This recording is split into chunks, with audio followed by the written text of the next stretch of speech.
McManus. This is Helmets, and Heels. Helmets and Heels on 1010XL. Oh, 1-0, I miss you. 1-1 is not as fun. Not as fun. No. Especially the way it happened. Good ride, though. Did you plan that on the way in? I did not plan that at all. I like it. Yeah. No, it was spur of the moment, much like what felt like some of those drops yesterday were spur of the moment, and certainly not something that was planned either. But yeah, I think for people yesterday, and this I know is this polarizing topic in this town, Trevor Lawrence, right? Some people absolutely love him. Some people think he's not very good. And then there's certainly some people that say, I want to see more. I don't know how you watched that game yesterday and say that was Trevor Lawrence's fault that they lost the game. There were plays that he could have, obviously throws, he could have had a much better placement of the football. But I don't know how anyone watches that game. But people do watch it and say, Trevor Lawrence, it was a bad day for him, and the Jaguars lost to the Bengals 31-27 because of it. Yeah, no, listen, it's not his fault. Could he have played better to make it better? Yeah, sure he could have. Sure. So could have the wide receivers. So could have the defense.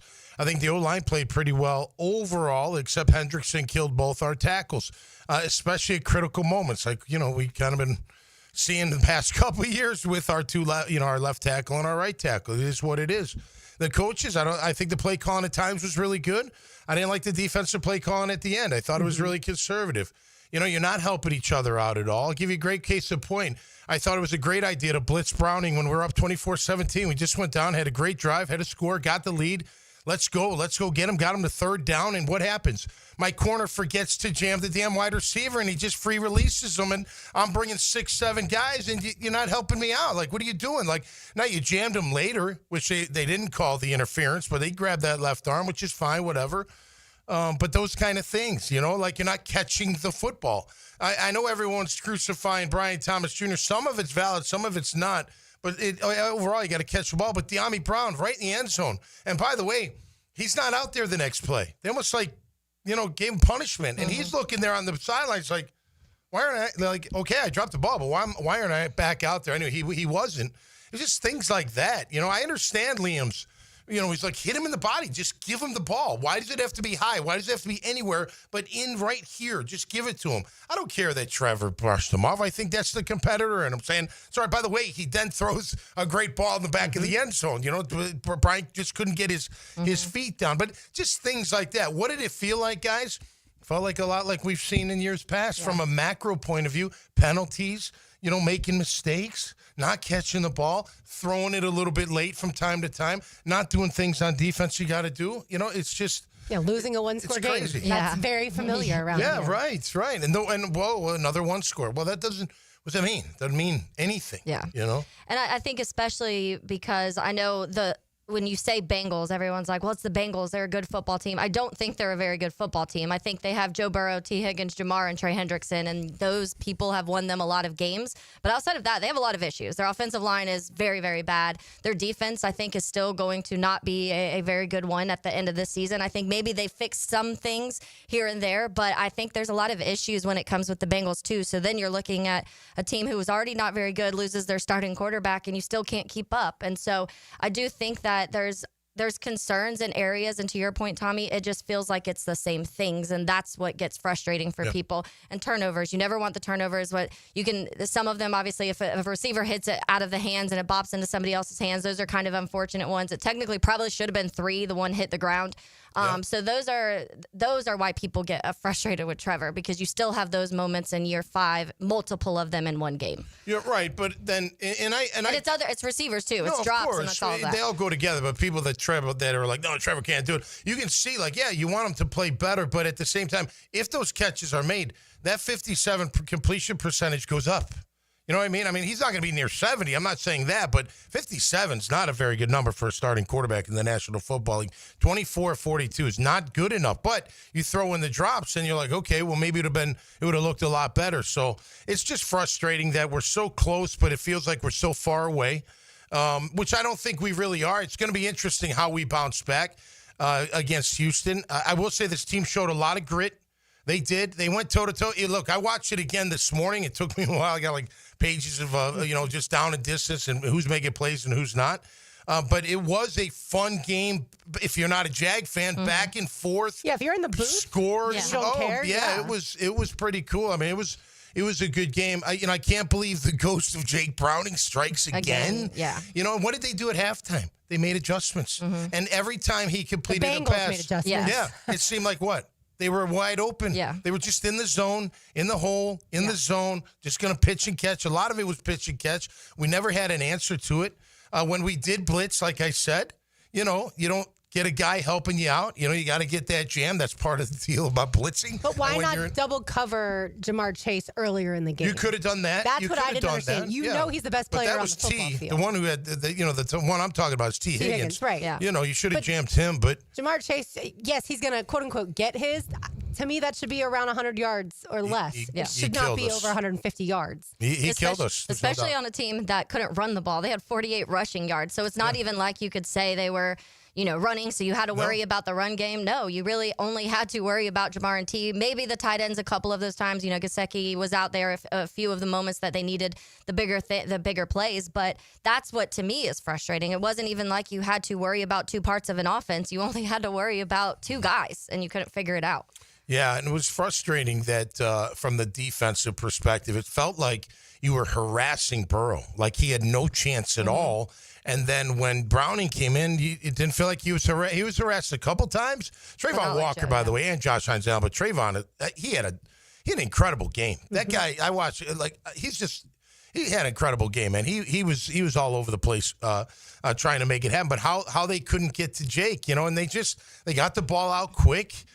He throws a good ball. I mean, that touchdown throw, Jarian's in the right position. There's nothing really Jarian can do when he hits Tinsley. Is it Kinsley or whatever that guy, number 82?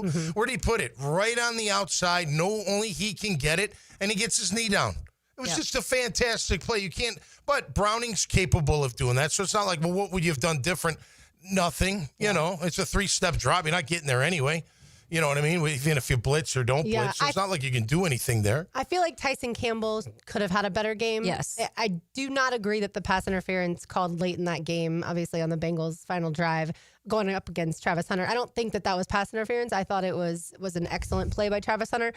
And obviously the narrative, if the Jaguars end up winning that game, is, wow, look at nationally. Wow, look at what Travis Hunter is already contributing on defense after not playing a lot of defensive snaps week one. But in the end, when you lose, you don't get to focus on how good Liam Coen's offense runs the football. I would love for us to be spending all this time today on, wow, Travis Etienne. Wow, Bashal Tootin. Oh, my goodness. Yeah. By the way, Yeah. he needs to be putting the league on notice. Yeah. Although, he's don't pay good. attention to him next week, Texans. He's not that good. Yeah, And right. LaQuint Allen in pass pro, Yeah. the blitz pickups you see are incredible, but we can't focus necessarily on that and all the positives. We have to figure out, how does this team beat the Texans? And the Texans are going to come in with a game plan that is going to have their starting quarterback, C.J. Stroud, and most likely not have him knocked out of the game. Well, and that honestly, to me, was a little bit of the frustrating part, because you did have three backs that are all playing really well. You Ran had the ball almost well. 6 yards per carry. You were averaging on the ground, and you threw 42 times. I don't really love that. And Liam, by the way, met with media today. This is obviously after the game yesterday. This was earlier today. And he said that some of the runs that they called were audibled out of in the can plays, trash can plays. Yep. And so, they would have liked to have run the football more. So I guess that's Trevor Lawrence deciding well, not that's a to problem go with then the run to me, play. because it And I wasn't don't- working. Right. It I don't worked really know early. why. Barely 50% of the time you're completing passes, but your run was being successful. And your receivers You are gotta take dropping that. the ball and letting them down. So It worked why early, not though. run the football more? No, I agree, especially towards the end. But in the beginning, like that first drive was fantastic. Second drive, except the interception was a bad throw, and obviously Walker didn't make a buck. The third drive, another touchdown. I mean, they early, they were it was working what they were doing. I love the play calling. I would have once you get that lead, you could have used the Correct. run Once a little you're- bit yeah. more Yeah. established. Yeah, I agree with that. Tootin running hard. I mean, gosh darn, he broke tackles. He was moving the pile, and so did Allen Jr. He had a couple of runs up the gut that were gutsy. I mean, no doubt about it. He ran pretty hard, and so did Etienne. I like the screens. Those things are deadly. Get those guys one-on-one in the open field. If you don't hit the first guy, don't get him. It's going to be a big gainer or a touchdown. So, but Well, when you look at that second touchdown, Tommy, so it was pass, pass, run, run, run, pass, run, run, pass. To me, it was pretty even earlier. good That's why balance. it was working. You left that, and you started trying to get Trevor to throw too much late is where I think some of the issues started coming out. Or was it not the play calling and Liam's calling in a run play and then And Trevor they're gets not to the line and decides seeing to something go different? in a different direction, which is a little surprising to me based off of how effective the run game was just last week and how you don't want him to have to do too much. That's not where he is, even though it is, I understand, year 5. But when you get first downs on the Bengals 10, 22, 7, and 12 yard lines, and out of those you don't get any touchdowns, that's a massive problem. And so, yes, we can talk about the positive things with the offense, but those are 4 drives that ended up, even if you get a field goal, that's still, to me, a failure in that situation. Right. You're going toe-to-toe with a team that was always going to score around 30 points, even with Burrow not in, because, again, we've seen Jake Browning be successful in this league. All right, we've got more to do. On the other side, on a Big Chief Tire Monday, we will keep the Jaguars conversation going. Big Chief Tire now has 6 locations around Jacksonville. You can find them online at wekeepjacksrollin.com. It's 1010X on 92.5 FM. It takes all cylinders working together to complete a successful drive. We need a drive right now. Listen for the Randy Marion Cadillac of Jacksonville drive of the game Need a drive right now. on 1010XL. We gotta finish. Helmets and heels. Backed by Green Law Group on 1010XL. When you need a mechanic you can trust, call Sam, Harry, or Joe at AA Automotive on Richard Street. From oil changes to complex engine repairs, AA Automotive promises expert service and honest pricing from a local family biz. AA Automotive on Richard Street. Big Chief Tire Monday on Helmets and Heels. There are 3 certainties in life: death, taxes, and if you stay in your home long enough, a new roof. Pick it here for our friends at Lockhart Roofing. Nobody better in Jacksonville. How do I know? They are a local certified Master Elite contractor, and that means they have a GAF Master Elite warranty. That's the best in the roofing industry. In this day and age, don't settle for cheaper discount roofers. Lockhart Roofing has been here for decades. They aren't going anywhere. Call my friends at Lockhart Roofing, 994-3851. That's 994-3851. Lockhart Roofing, Jacksonville's best for Jacksonville people. Get the best soccer talk on the First Coast on the Coaches Show, presented by Sporting Jacks. Cole Pepper, Sporting Jacks head of soccer Mark Warburton, and Sporting Jacks women's coach Stacey Baylor discuss the beautiful game Tuesday evenings at 6 on 1010 a.m. Get down to the bank Sunday, September 21st, as your Jaguars face off with division rivals, the Houston Texans. Celebrate Hispanic heritage and witness history as the Jaguars take the field for the first time this season in the legendary Prowler throwback jerseys. Lock in your seats now for a 1 p.m. kick by visiting jaguars.com/tickets or call 904-633-2000. We can't wait to see you at Everbank Stadium. Now, the Randy Marion Cadillac Drive of the Game. Randy Marion Cadillac of Jacksonville. Drive to the game in luxury with Randy Marion Cadillac of Jacksonville. Trevor Lawrence showed on Sunday that an important key to the Jacksonville game is giving him the keys to set the table for the Young Guns. Lawrence would lead the squad on a 9-play, 69-yard drive, capped off by a De'Ami Brown touchdown to give the team an early 7-0 lead. The 4-minute drive is your Randy Marion Cadillac Drive of the Game. This is Jennifer Marion at Randy Marion Cadillac, Southside Boulevard in Jacksonville, and now's the time to drive away in luxury. That's right, Jennifer. The $7,500 tax credit ends this month. It's your last month to take advantage of this incredible opportunity. At Randy Marion Cadillac, drive the all-new electric Optique, Lyric, and Vistique. They are all in stock and ready to drive today. See all of our inventory at Randy Marion Cadillac of Jacksonville.com or visit us on Southside Boulevard, Jacksonville. And don't forget, tell them Jennifer sent you. Hey, this is Lauren Brooks. No wonder Closets by Design has over 1,700 5-star Google reviews, including mine. Our designer, Doug, had fantastic ideas for maximizing our small closets, and the installer, Alan, was so incredibly efficient. He installed all 3 closets in just a few hours this past Friday. Goodbye clutter, hello seamless organization. They can do the same for you as they create custom storage for every space, lifestyle, and budget. From closets to garages to laundry rooms and more. Call today to schedule a free in-home consultation and get 40% off plus an extra 15% off with free installation, but only until September 30th. 18-month financing is available. Call 904-878-9393 or visit closetsbydesign.com.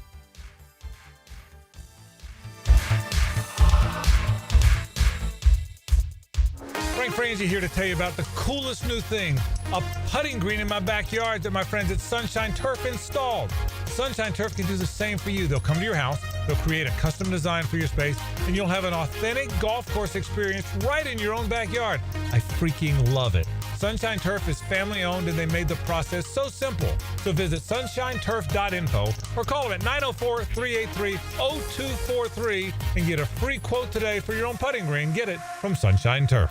Introducing the Jags Stack at Firehouse Subs. A sub so bold, we had to name it after the team that roars. Packed with protein and made to satisfy a football-sized appetite. It's stacked with honey ham, smoked turkey, and roast beef. Topped with provolone fresh veggies and our new Duval drizzle. Order the new Jags Stack in the app right now. Available for limited time at participating Jacksonville Firehouse Subs restaurants. The hottest subs in Duval!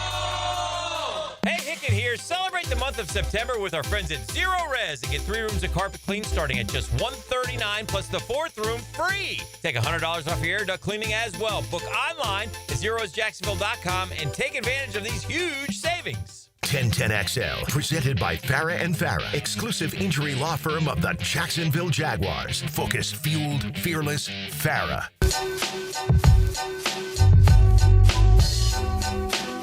Yeah, we're going to have a conversation here shortly. I think ultimately, I know he's kind of got he's got a couple things going on, had a wrist injury going into the game. And, did that have play a part in some of this stuff? I've got to go talk to him. But, I think he's aware of it and needs to, have a better week this week. I think he understands what's at stake. He understands what's going on, and we got to go get to the root of it. That is the Jaguars head coach Liam Coen talking about number 7, who's supposed to be wide receiver 1 around these parts, Brian Thomas Jr. And this wrist injury, I had not heard anything of until today. Yeah. And because he wasn't on the injury report, you have to wonder when exactly did this happen. My guess is because he wasn't listed on the report, it happened maybe during training camp or the preseason. And so therefore he's been dealing with it, and that's why it didn't just show up recently, and that's why he wasn't listed. Well, look, the 4th and 5 drop, he just took his eye off the ball. Mm-hmm. He should have just caught it and fell back, and he would have had the first down. But he's trying to make a play, and he took his eye off the ball thinking he could turn it up. I mean, it happens. Look, he's got to catch the ball. He knows it. I don't think the wrist had anything to do with that. I was mentioning like when the pick where he didn't go over the middle, the business decision that Logan Ryan, labeled him with and everyone ran with. He was the one who made the tackle. I mean, he went right at the guy. I got notes on him blocking downfield and making some really good blocks. So I'm not saying it's not true. Maybe it is nagging him, but I don't think his play yesterday. I mean, look, it's just a guy that I feel like is just a little bit off. I think maybe he's trying to do too much. Maybe he's pressing too hard. I don't know. But, we can talk about the one pick, the second pick, where he, the business decision. Yeah. Mm-hmm. So let's talk about that if we can. Yeah. So let's just say he sacrifices his life and goes for the ball like he's supposed to. Mm-hmm. He's probably getting destroyed. Those two guys are going to kill him. Mm-hmm. And it was right there. It would have been each other like our guys do. It would have been a bang. It would have been a pretty good bang play. For the record, now look, you do what you do. Trevor should have hit him earlier, a lot earlier. He should have hit him when he broke, and he wouldn't have been anywhere near those two guys. Those two guys were sitting there waiting for him, and he did. I guess he made I don't know what he was thinking. Maybe he did. Maybe he said, "You know what? I'm not gonna get knocked out for this football. I'm not gonna do it." You're supposed to do it. Yeah, you can't have that mindset. You're supposed to do it. League.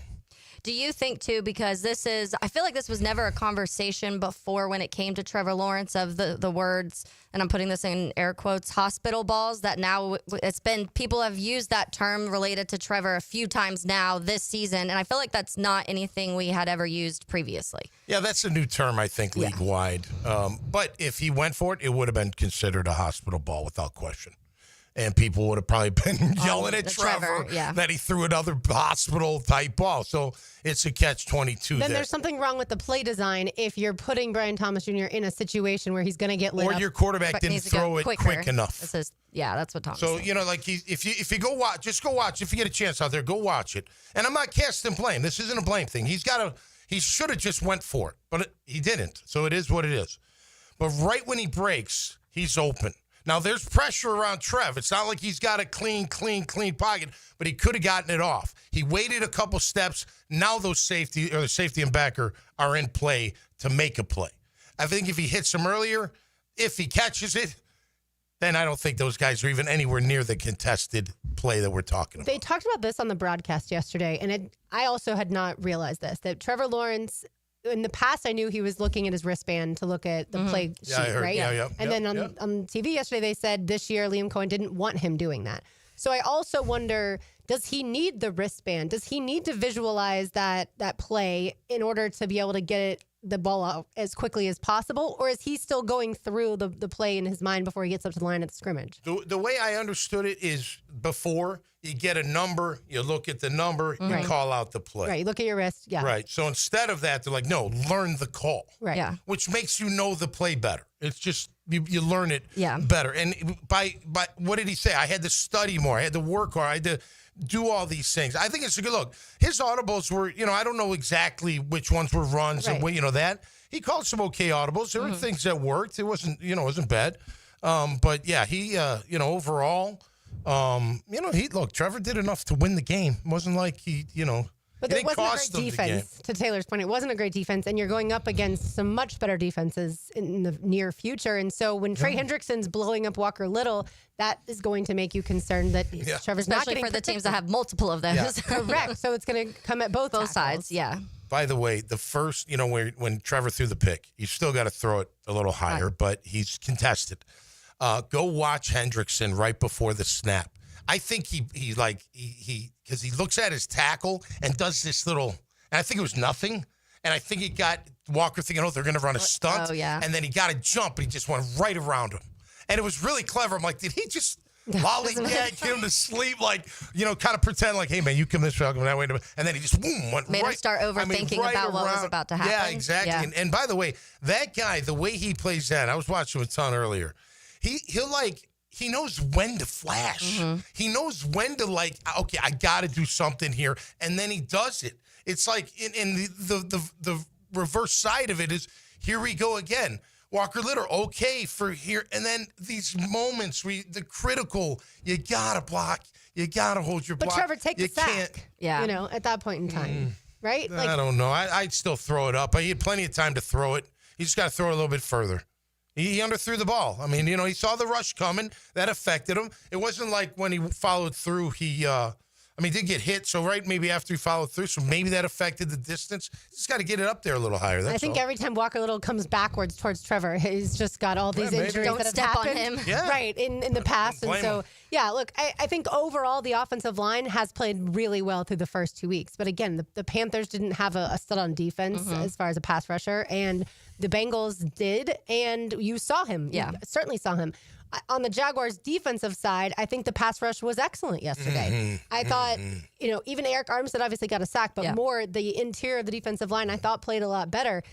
It's just, how do you rationalize losing a game if you are getting 3 takeaways, 3 interceptions, if you're also getting a lot of pressure on the quarterback, and it is a backup quarterback, and you still give up over 300 yards passing. I don't know that I can be as excited about the defense as I should be because of all that. Yeah, and I do think it felt like there was a lot more surrounding Joe Burrow than there was Browning when he came out. I do feel like it wasn't as much pressure. I know they got to Burrow sack-wise twice and Browning just once. I think you still saw consistent pressures from start to finish, but it did feel, for whatever reason this is, it felt like there was way more in Joe. It felt like Joe was getting way more harassed than Browning was in the time that he was there. So I don't really know what changed. Browning maybe moves a little bit better than Joe. I don't know how much better, but it seemed a little bit. So that is, I feel like you want to talk about that side of things. You've got to finish them also, and that's a conversation. I know Coach Camp just talked about that last week. Pressures, you still want pressures. You still want to harass the quarterback and get in their face, and those are all good things. But I feel like also that's something we've been talking about for a few years, of all the pressures we have, but not completing that. And I would like to see more of that, especially when you're talking about a line who's not a good offensive line. You should have multiple sacks in a game against the Bengals, who have one of the worst O-lines in the league. I think Campanelli just went back to his, zone, coverage, rush 4, maybe a zone blitz here or there. I really don't like the 2 zone blitzes that were called. One was that first fourth down on that last drive, and Trayvon, I don't know why Trayvon or Josh drop, but they drop. Yeah, Hines Allen covering moments. Chase. And by the way, they're both late to the drop. It's not their fault. It's not what they do. Yeah. You know, I mean, you're talking about a 6'5", 280-pound guy, like, you know, drop go to the curl to the flat. I mean, and on time. It's just a lot to ask. So I didn't like that, but I felt like Campanelli, like, did take his foot off the pedal because he was all over Joe. Now, there were times where he put him up there and then drop him back. And in his defense, like that T. Higgins touchdown, that leaves a mark because you're like, man, what else can I do? Yeah. I'm bringing the heat. It's the backup QB. Nobody wins up front. And by the way, he sees the rush. I mean, credit Browning. He stood in there, and I don't even think he got hit, you know, but he saw it. He felt it all coming. I mean, he brought 6 guys and in the A-gaps, and he just threw it out there, and, you know, there's no jam. There's no time. You know, when there's no jam, what is that? The timing's there. Like, you didn't disrupt any timing. So if you're not going to even hit the QB. He just throws it up there, and he catches the ball, and then Dewey's lifeless. I'll save the day playing ping pong with him.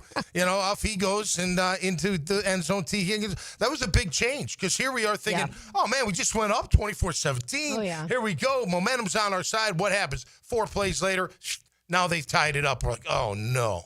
Like, here you felt it. Yeah. You felt it as a fan. I'm sure they felt it as a team. Like, oh, goodness, here we go. On the road, when that stuff happens, that momentum on the road is really challenging to really put a dagger in it. They did it. You know, they went up on a field goal, but still, that one really, that haunted them a little bit. Yeah, they didn't call it a fumble, obviously, early with Joe Burrow, who, of course, now is out for a minimum of 3 months with a turf toe that he'll need surgery on. But had the Jaguars been able to get up 14-0, I think this conversation is totally different. I'm not saying that the Bengals don't claw back. They certainly would have given it all their effort. But I think this team needed something like that. They needed a lead like that on a team like this because they're just not there yet. Like confidence-wise, whether it's that or whether it's just being able to make the plays in those moments that absolutely count. And give credit to the Bengals because they did make those plays. Well, and I think that's going to be a big thing this week, how they handle that, because previous years, a game like this would start to shatter things or at least crack it. And we talk about the culture and how much James Gladstone and Liam Coen have changed things. This is the perfect week to prove that you have changed the culture inside the locker room and you don't let a loss in the way that it happened start bleeding into other things and the stuff going around with Brian Thomas Jr. There's all these so much drama. Why does there have to be drama? If you can keep that out and you go and you play a game next week where you just feel like you rebound, and you're like, okay, this feels more like week 1 than it does week 2. Then I think that you feel more proven that the culture and the environment has changed for them. Yeah, and listen, I mean, look, whether it's Trayvon, look, he hit the ball. It's a batted pass at the least. I mean, the arm went forward. I had no problem with that call. But the interception hurt too. He could have been up 14-0 there. What happened there is they went right down and scored. So that's like a swing. Like he should have been 14-0. Now it's 7-7.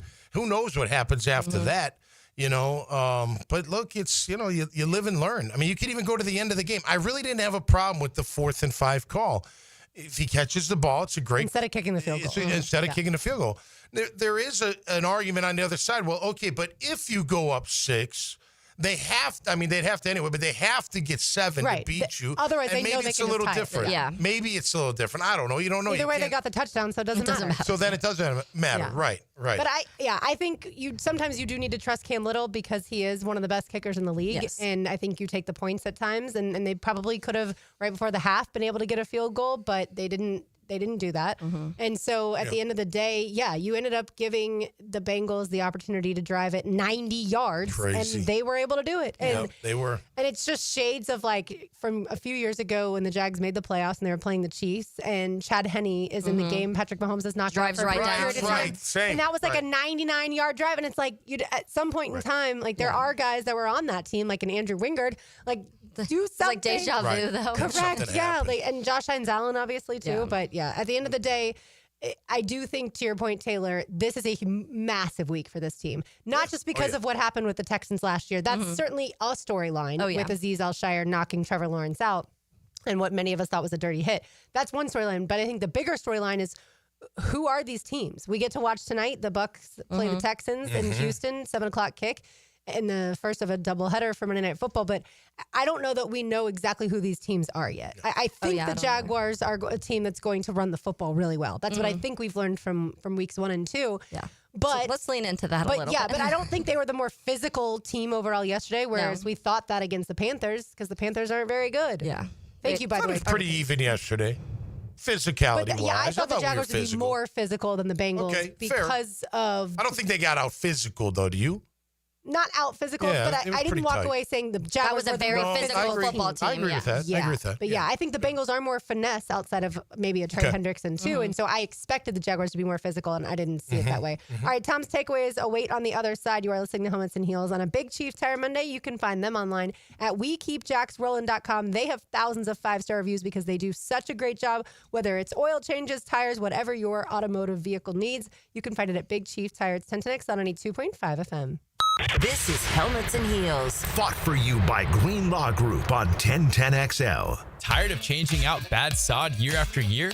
Get it done right with Roundtree Sod. Big or small, they have it, and always supplied farm fresh. For a lush, legendary green lawn, call 7414-SOD for a free estimate. 7414-SOD.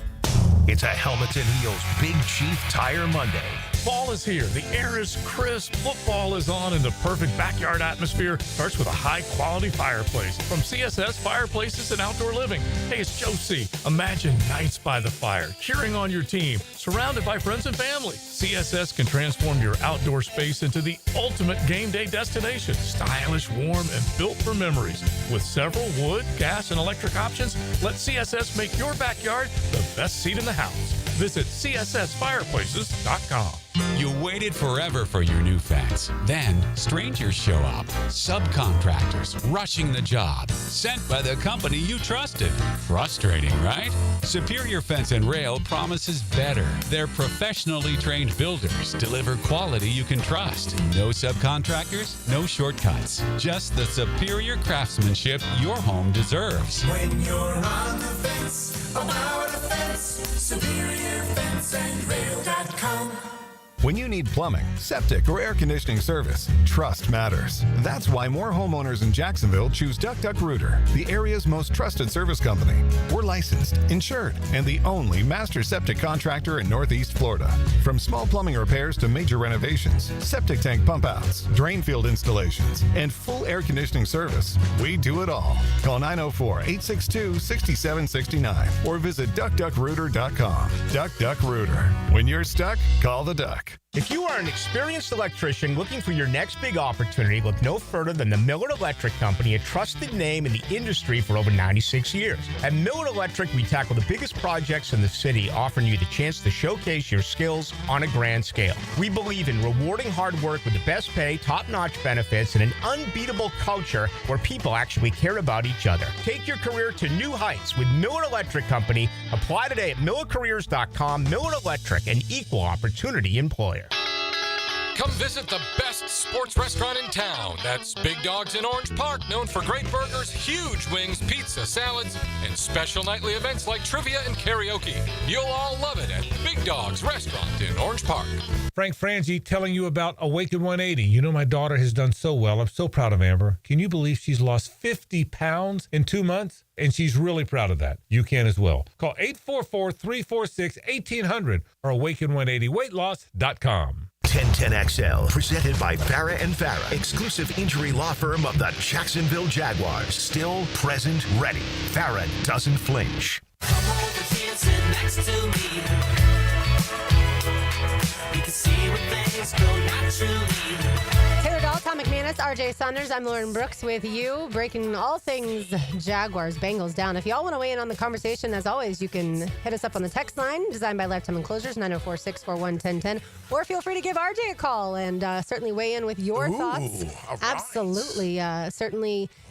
This team can frustrate you, the Big Cats. Yeah. They easily defeated the Panthers. We thought, oh, well, they'll clean up the penalties. And then yesterday, before the half, there were already 4 illegal shifts. Yeah. How do you have and by the way, if I'm Trevor Lawrence, I am getting frustrated with the offense at that point in time. Yeah. Guys, how do you not know where to line up? Like how, and after the first one, don't you get that figured out, Tom? Yeah. Like, this is professional football for crying out loud. No, I know, and there were 7 of them, I think, total. Was it 7? I remembered counting up to 6, and then I think I stopped counting. I was like, I'm just so incredibly annoyed by so many things right now once the game ended. It's getting to your position and getting set, and even after you move, like on motion, you still have to get set before the ball snap. Everybody knows that. I don't know why. Maybe they don't. Are they getting the play in late, and the play's getting called late, and they're getting to their spots late? I don't know. The Jags had to take a timeout in the first quarter because they didn't get the play in quickly enough. I was yelling at that at home as well. Like, guys. That's killing yourself. Yeah. Come on, man. You might have needed that timeout later, certainly, to end the half. All right, time now for Tom's takeaways. Now. Okay, it's go time. Tommy's takeaways. Jacked up by J-Dog Junk Removal and Hauling. Call 506-1256 for your free estimate today. We are here for you. Veteran owned and operated. All right, my takeaways are for today are after watching that replay. Nobody's more disappointed in this team than I am. I tell you what, it was very frustrating to watch. You saw like you had it, like you had a chance, you were in control, then you let it slip away, and then you bounce back, and then you let it go, and then you don't do enough to get the victory. I really feel this team's different. Even though it felt kind of the same the way they lost, they still look different to me. I think they're more physical. I think there is accountability. I do love the coach. I do. But what we're going to find out now is what they're truly made of. And I'm not talking physically. I'm talking mental and emotional toughness, that grit that I was talking about last week. Do they have it? Because, when you play a game like that, you're going to be upset. You're going to be real upset because you let one go and you can't get it back. There's no going back to take that game away and make it a victory. So what do? Well, you bounce back the next week. You put in the extra time. You put in the extra work. You don't make mistakes. You get lined up in practice on time. You make sure you do everything you can to help this team win next week and get back on track. And if you do, you will show the world what kind of character you truly have as a team. And that's my takeaway today, brought to you by J-Dog Junk Removal and Hauling. Yeah, I think, Taylor, the interior of the offensive line is greatly improved from last year. That's, I think, one of the reasons they're able to run the football, in addition to what Liam Coen's calling. I think the interior of the defensive line, like I mentioned earlier, is better, not just than last year, even better than last week. So you've made your trenches better. Now can everyone else execute properly? And I know that's the question we're going to be asking for a while. Yeah, and I think as the season continues too, just because we'll have the conversation about you played probably 2 of the worst offensive lines you'll go against this season. Texans are another one, so I don't think you're going to really see much this season. I mean, this weekend either. Josh Hines-Allen, look alive, my friend. Look alive. Which did not get the 2 sacks I predicted. And when that's the case, you got to take advantage of that. When you know that the offensive line of a team is one of their weakness or their weakness, then you take advantage of that. And I think the Jags have done a good job when it comes to being able to on the defensive side of the ball, take advantage of these bad lines, especially on the interior. And so I think reverse, almost the same. It feels like it hasn't been the scariest D lines overall that you've gone against. And so they've handled that, and you want to see that. That's what you should do.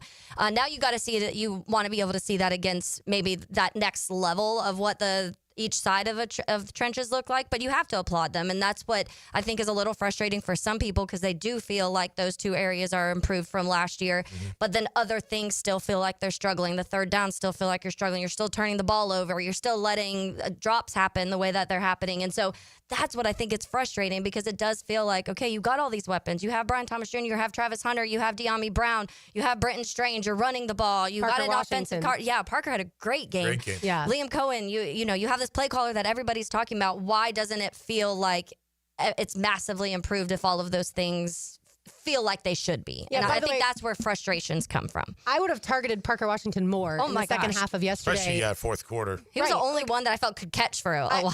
I also probably would have taken Brian Thomas Jr. off the field for a little bit, not to punish him, but just to have a conversation with him. Dude, what's going on?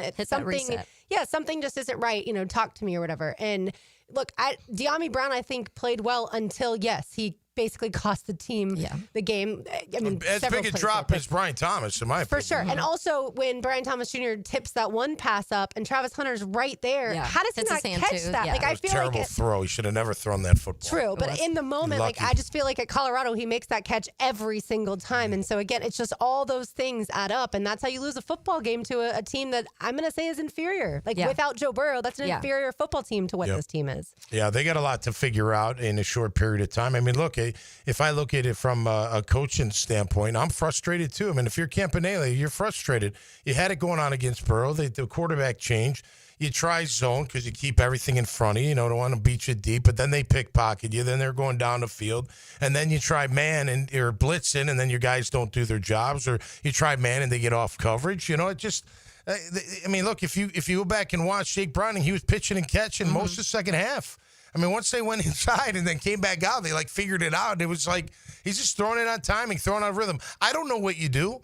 It's hard when the ball comes out that quick, and you just got to have stickier coverage. Yeah. You got to have better coverage. You got to have guys that can cover a lot better than we saw yesterday. So that's got to be frustrating too, because he's probably scratching his head going, okay, I've tried this, I've tried that. What am I going to do to figure this out? I can't let that young man just stand back there and pick us apart. But that's what we did. We shut down the run. They had 2.8 yards per carry. Yep. I mean, we stuffed them.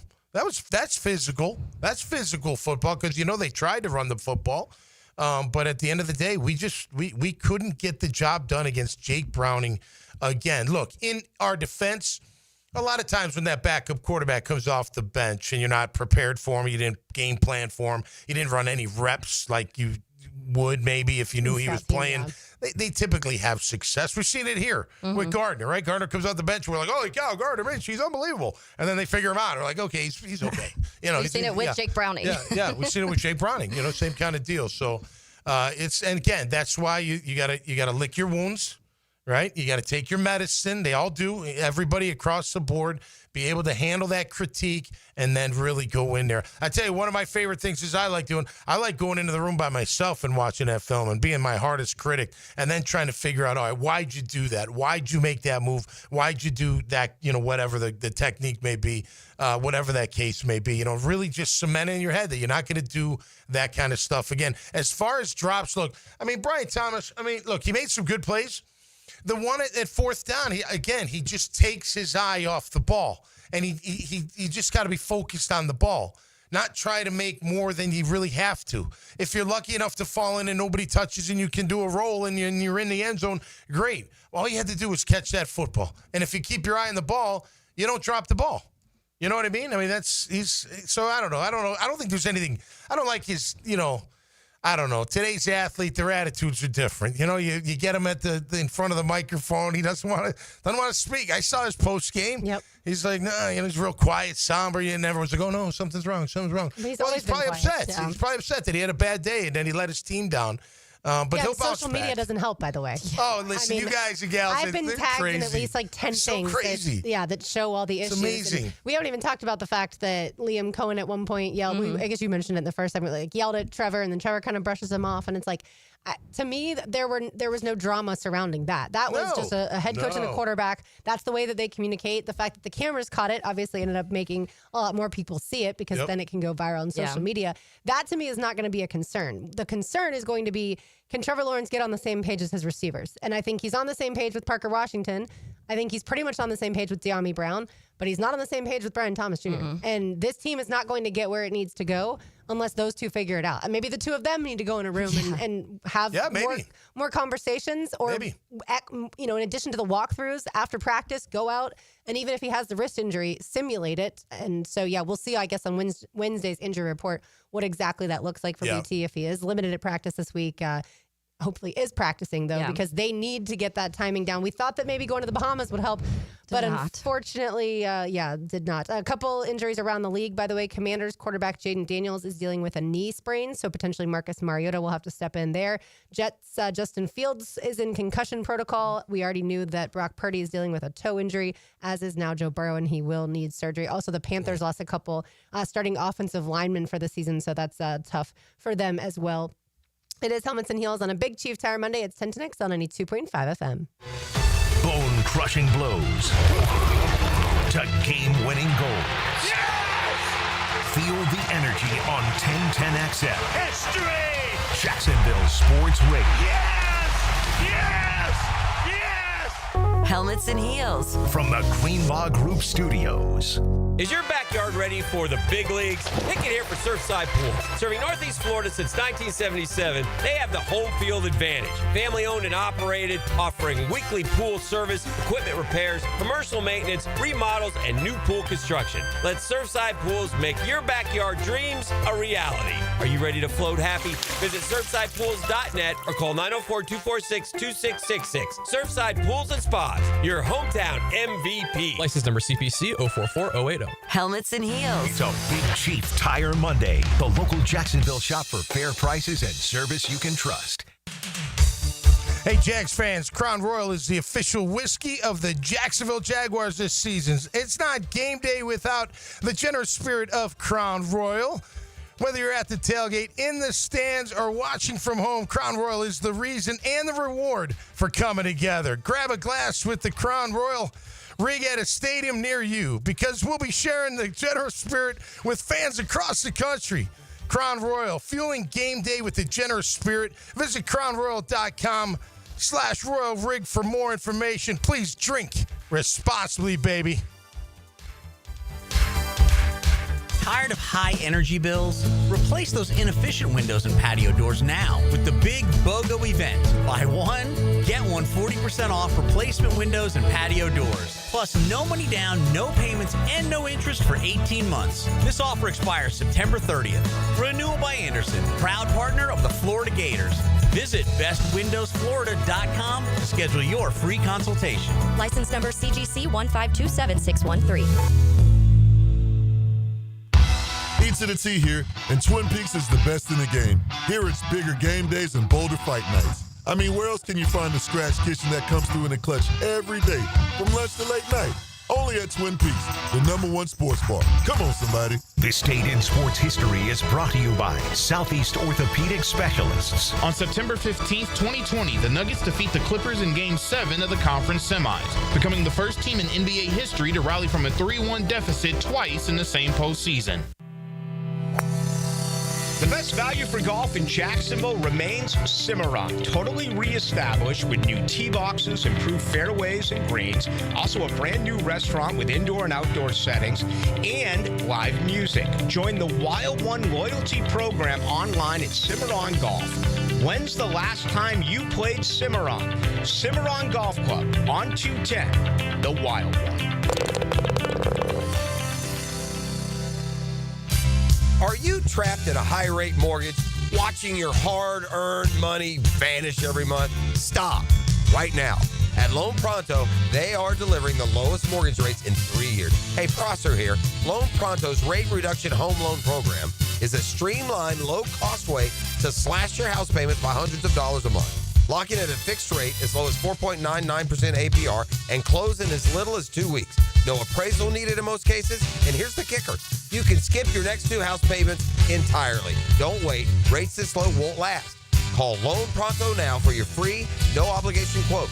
Loan Pronto is amazing. So start now by calling 904-999-1508. That's 904-999-1508. Or visit loanpronto.com to lock in your new low rate and skip those next 2 payments. 999-1508 or loanpronto.com. Equal housing lender, NMLS 1661781, subject to lender approval, NMLS, consumeraccess.org. Have you got concrete or asphalt rubble piling up? Arcosa Crushed Concrete will pay you for it and recycle it. They're just minutes from Everbank Stadium on Talleyrand. Call Arcosa Crushed Concrete and get paid for what you don't need. ArcosaCrushedConcrete.com. Hey Jacksonville, Lauren Brooks here from Helmets and Heels. Summer heat has settled in, but don't sweat it. Big Chief Tire has your back with $50 off all AC services. Whether your system needs a quick recharge or a full repair, their expert team will keep you cool and road ready all season long. With 6 locations around Jacksonville, trusted service is always nearby. Visit WeKeepJacksRollin.com or call 904-932-0950 to schedule your AC service. Big Chief Tire keeps Jacks rollin'. 1010XL, presented by Farah & Farah, exclusive injury law firm of the Jacksonville Jaguars. When it's game time, Farah doesn't flinch.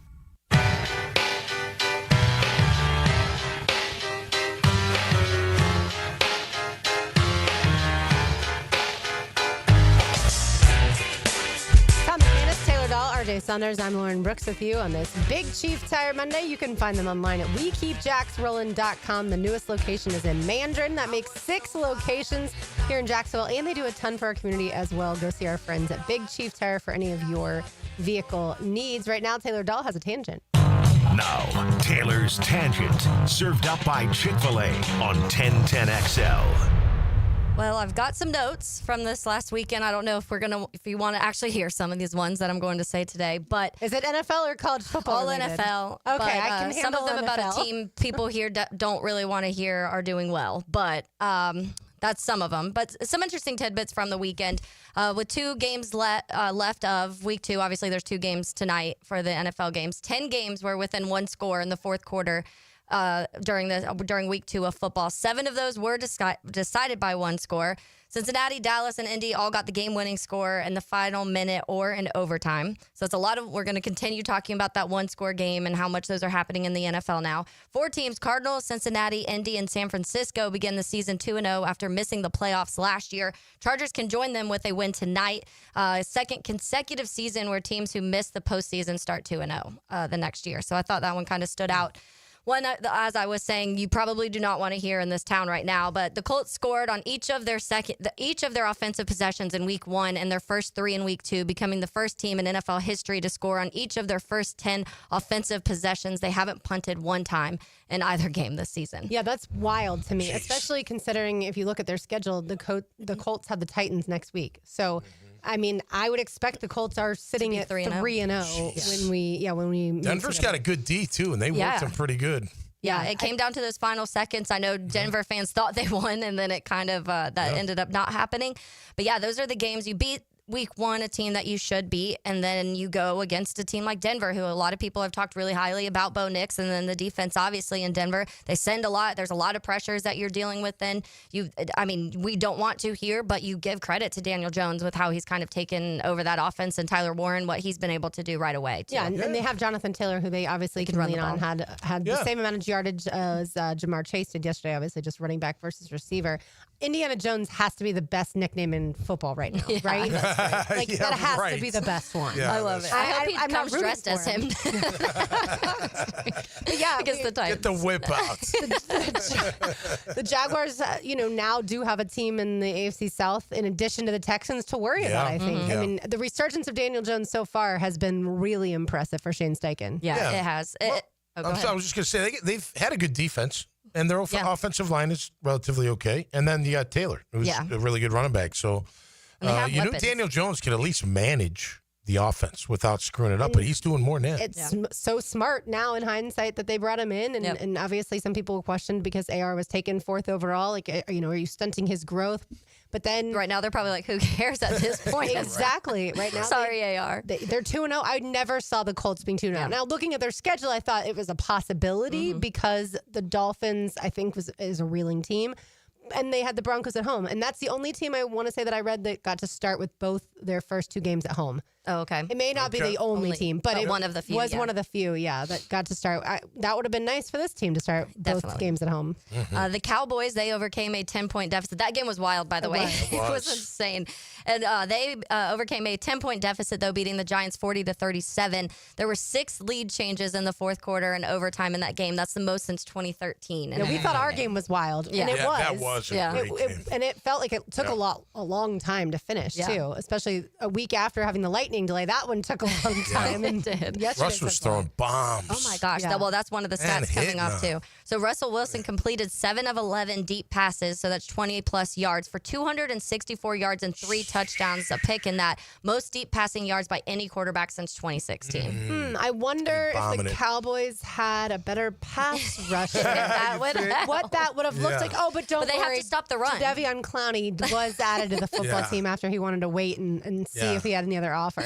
He just did he did a big deal for one of his linemen, I think, offensive lineman. Didn't he, over the weekend? Jerry Jones? A guard or something? I think he gave a guard a lot of money. Like, that was interesting. I'm like, man, you're not going to give him Micah Parsons money, but you're going to give your guard. Okay, whatever. That was a great game. And too bad Russell threw the pick at the end. I know. He forced it because prior to that, he was He was on fire. He looked like he couldn't miss anything deep. No, honestly. deep was just The unbelievable. Cowboys paid left guard Tyler Smith a Tyler 4-year Smith. extension worth $96 million that includes $81.2 in guaranteed money. Wow. $81.2 million, obviously, in guaranteed money. Jeez. And what was That's good if Mike? you can About get it. 180? It's another 90, Jer. Let's go. Yeah, he's like, we have to Unbelievable. stop the run and get to run, so forget Micah Parsons. Another game, obviously this one was not fun for me either. Jared Goff and the Lions beat up on the Bears over the weekend. Jared Goff recording his 5th career start where he scored 50 points, tying with Peyton Manning for the 4th most ever in the NFL to do so. He trails just Tom Brady, Drew Brees, and Len Dawson. And I saw after the Lions picked off the Bears, they did a re-envisioning of a the play. butt fumble thing? Yes. Or not the butt fumble, the fumble. I don't remember what they called it. Whatever. The butt fumble was Mark Sanchez. Right. But yeah, so basically they recreated a play call that had gotten them a touchdown in the past that Ben Johnson had called. Yeah. Oh, So they were, that was like one of their mocking him. celebrations. Right. Yeah. Oh, they were all over. It was definitely a revenge game for the Lions. There were multiple times, like Amon-Ra at one point, like faked a hammy injury and was like limping, and then like turned around and just like laughed at the Bears sideline. It was they were going after. Did he get a flag for taunting? Nope. No. Okay. They didn't get any flags yesterday, so even though they should have. But Lamar Jackson has 11 career games with at least 4 touchdowns and no picks, passing Patrick Mahomes and Aaron Rodgers for the most by a quarterback in his first 100 starts. So Lamar just keeps doing it. He does, man. Keeps setting the records. Yeah, he's a beast. I was surprised that game was as close as it was. Ravens-Browns. I kept just seeing the Well, Derrick score. Henry could not run. I don't know what happened yesterday. Well, they got a pretty good defense, Cleveland. I think. Right. Yeah. But in overall, the they're end, the pretty Ravens tough. pulled away and Yeah. scored over 40. Oh, yeah. Which that part did not surprise me. No, definitely. I think with that offense, if you're going against the Ravens, you're kind of like, all right, can you score 40 or can we score 40 because they're going to score 40, and that's what that offense looks like. Yeah, the even Ravens with put up- Derrick Henry not playing the way you think he should. Yeah, right. Ravens put up 21 in the fourth quarter. Oh. Yeah, that's what They basically. wore 'em out. Yeah, that's what sealed the deal. And Derrick Henry, 11 carries for 23 yards. Yeah. After Grant Delpit had said, like, I'm not scared to tackle him, but obviously did not go according to plan for Derrick. But they still, again, with only 23 rushing yards for Derrick Henry, they scored Jeez. 41 points. Yeah, no doubt. Yeah, Oh, they with figured out Lamar that's one thing Jackson. with them, and that what they're able to do offensively there. If something doesn't work, whatever it may be, sometimes it's the pass. People figure out how to shut down a little bit, and Derrick Henry goes off. And then when you can kind of contain and slow down Derrick Henry, the offense is able to explode. So that's one thing for them. They don't have to be this well-balanced offense. They just make things work, and that's definitely a testament to Lamar Jackson, but also the coaching staff Yeah. and their play calling. Oh, yeah. Well, and look, I mean, Lamar gets better every year. Yeah. He gets better throwing the ball in the pocket, out of the pocket. He made a great escape and then for a touchdown throw yesterday that he just looks so smooth doing it. Like it's so simple for him.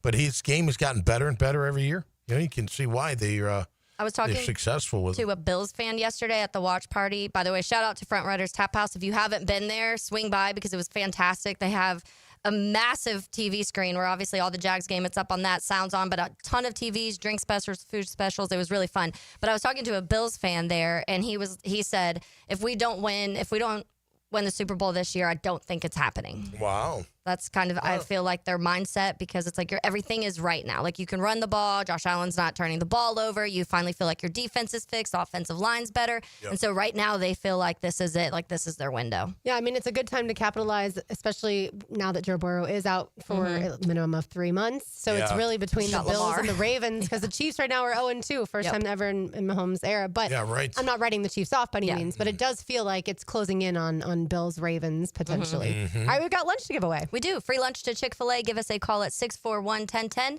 and you get free lunch to Chick-fil-A today. That'll make all you Jags fans out there. Let's say caller number 3. Gators fans feel Yeah, much better. Or go 5 get some if you free want to lunch. throw 5 out there. Is that how many honor of picks? DJ Lagway's 5 interceptions on Saturday night. Speaking of college football, we will get to that next. It's 10 to next on Need 2.5 FM. When all the games are in the books, it's time to take a closer look. Post-game Monday, dive into Sunday's matchups and break down the key moments, surprising plays, and everything in between. Prepared by Dandy Foods on 1010XL.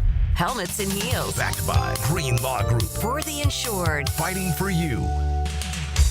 Hey, Hey guys, Taylor Dahl here of Helmets and Heels. It's a sauce kind of football season with Chick-fil-A chicken strips. Each crispy, juicy bite only gets better when you choose your favorite sauces to dip into and create your own flavor combinations. Will it be sriracha and ranch, honey and buffalo, barbecue, and Chick-fil-A sauce with 21 different sauce pairings possible? It's easy to go on a flavor adventure. Order in a 4-count, 10-count, or in a catering tray. Get an order started today in the Chick-fil-A app and dip on into football season. Have you or someone you care about been arrested or had their driver's license taken away? I'm Susan Coen, and I work with David Robbins at the law firm of Epstein & Robbins. We are experienced fighters for those charged with DUI and all criminal offenses. I've been named the best DUI attorney in the state, and David has been named the best criminal defense lawyer in Jacksonville. In your battle with the justice system, there is only one thing you need to know. Dial David 24/7 at Epstein & Robbins, 354-5645. It's a Big Chief Tire Monday on Helmets and Heels. Homeowners, storms don't wait, so why should you? Protect your home and your wallet with Universal Roof and Contracting. Save up to 20% on roof replacements and repairs now through September 30th. Financing is available with payments as low as $115. Call 855-ROOF-HELP for your free inspection. Universal Roof and Contracting, protecting your home, building your trust. License number CCC 057165, CBC 1258484. UniversalRoof.com. He used to cover the Jags. Now he's a CBS Sports senior NFL writer. Well, I believe he's got everybody's attention. He's Pete Prisco. Friday afternoons on The Frangie Show. Brought to you by Showtime Sports Cards and Collectibles on 1010XL. When storms start to crop up in the Atlantic or Gulf this time of year, having a solid plan to handle anything that sweeps through the First Coast is very important. That's where American Electrical comes in. Ensure your home's safety and comfort with an American Electrical home generator. As the area's leading home generator dealer and installer, American Electrical can offer you easy installation, simple maintenance, and peace of mind. Schedule an assessment by simply calling the team at American Electrical. They'll walk you through the best generator for your home or business. Log on, american-electrical.com. The flagship station of the Jacksonville Jaguars. WJXL AM Jacksonville Beach. WJXL FM Jacksonville Beach. Home is where your story begins. And at Donovan Air Electric and Plumbing, we're here to make it the healthiest, most comfortable place it could be. Whether it's fresh, clean air, dependable plumbing, or reliable power, we take care of it all. From routine maintenance to state-of-the-art solutions, Donovan keeps your home running smoothly. Because at Donovan, we believe your home isn't just where you live, it's where your health meets comfort. Call Donovan Air Electric and Plumbing at 904-270-COOL or visit us online. Let's make your home healthier, safer, and better together. How do you know that your roof is ready for the next big storm? You don't. That's why you need to call me. I'm Ronnie, the owner of Brandon Roofing. We'll assess your roof and fix those issues before they become storm disasters. Visit BrandonRoofing.com today to schedule your free roofing quote. License number CCC 1328006. No more climbing ladders or tree shopping or untangling lights. Nope. Coen Flowers will take care of it for you this fall when you schedule their holiday home decorating team. This is JJ with 1010XL, and now is a good time to call on Coen Flowers. They'll do it all this fall.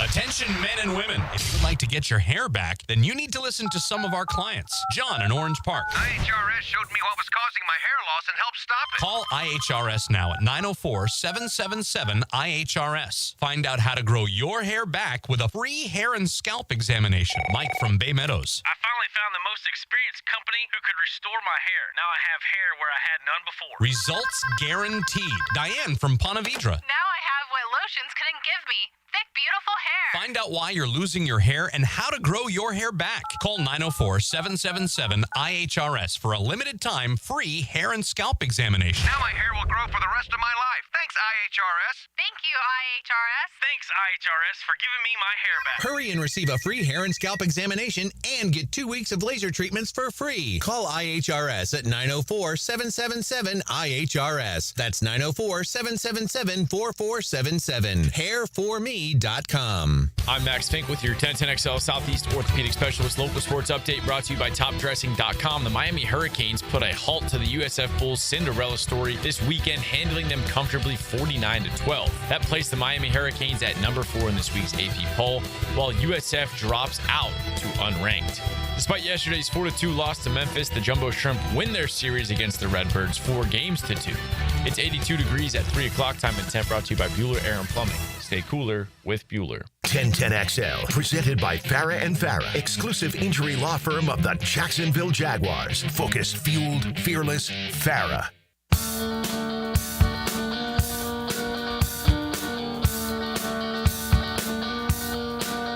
So yes, I just referenced that Florida starting quarterback DJ Lagway threw 5 interceptions in the loss at LSU. So my question is, what's worse, Brian Kelly's meltdown post-game and his exchange with a reporter, or those Lagway 5 interceptions? Well, for people who didn't hear Brian Kelly's post-game conversation and exchange with that reporter, here it is. Brian in the back, I know you love these immediate post-game sessions, but what are you seeing with your offense? Stop. Really? Is that the first question? We won the game 20-10. Try another question. What do you want me to tell you? I just laid it out for you. We played the game to win the game. We played the game to win the game. All right. How about third down then? What is going on with third down? It's one game. Last game, we were great on third down. You're looking at this from the wrong perspective. LSU won the football game. Won the game. I don't know what you want from me. What do you want? You want us to win 70-0 against Florida to keep you happy? No, I think people want to know why you can't run the ball, quite honestly. We can run the ball. Did you see the last play of the game? That's all you need. You just need one. There's some ridiculous questions. And I'm getting tired of it. So, I cannot stand him. Brian Kelly's offense didn't have the best day, and so that's, of course, why the reporter is asking that. Garrett Nussmeier was 15 of 27 for 220 yards with a touchdown and an interception. And on the ground, Caden Durham did have 15 carries for 93 yards, averaging 6.2 yards a carry. But overall, if you watch the game closely, their offense wasn't able to do what you would expected them to be able to do. Yeah. Given the ball 5 times. Given the ball 5 times is correct. And so I think those are fair questions to be asking him. And he, of course, just did not want to address anything on that negative side. He wanted to only glowingly talk about the fact that they won the ball game. I mean, when you play in the SEC, it's a tough schedule. You're going to have to be able to do more than you did offensively. Yes, you got the win. Don't get me wrong. But Brian Kelly, I think you should stand there and be like, yeah, you know what? When we play Ole Miss in 2 weeks, we're going to have to be better on the offensive side of the ball. He sounded like a little side hustle or something to Brian. That was a weird conversation. They got to have a past or something. You know what I mean? Not like that guy. They might have gone over some things early. You know what I mean? There had to be something there. But what a weak way to answer the question, Brian. You're such a wimp.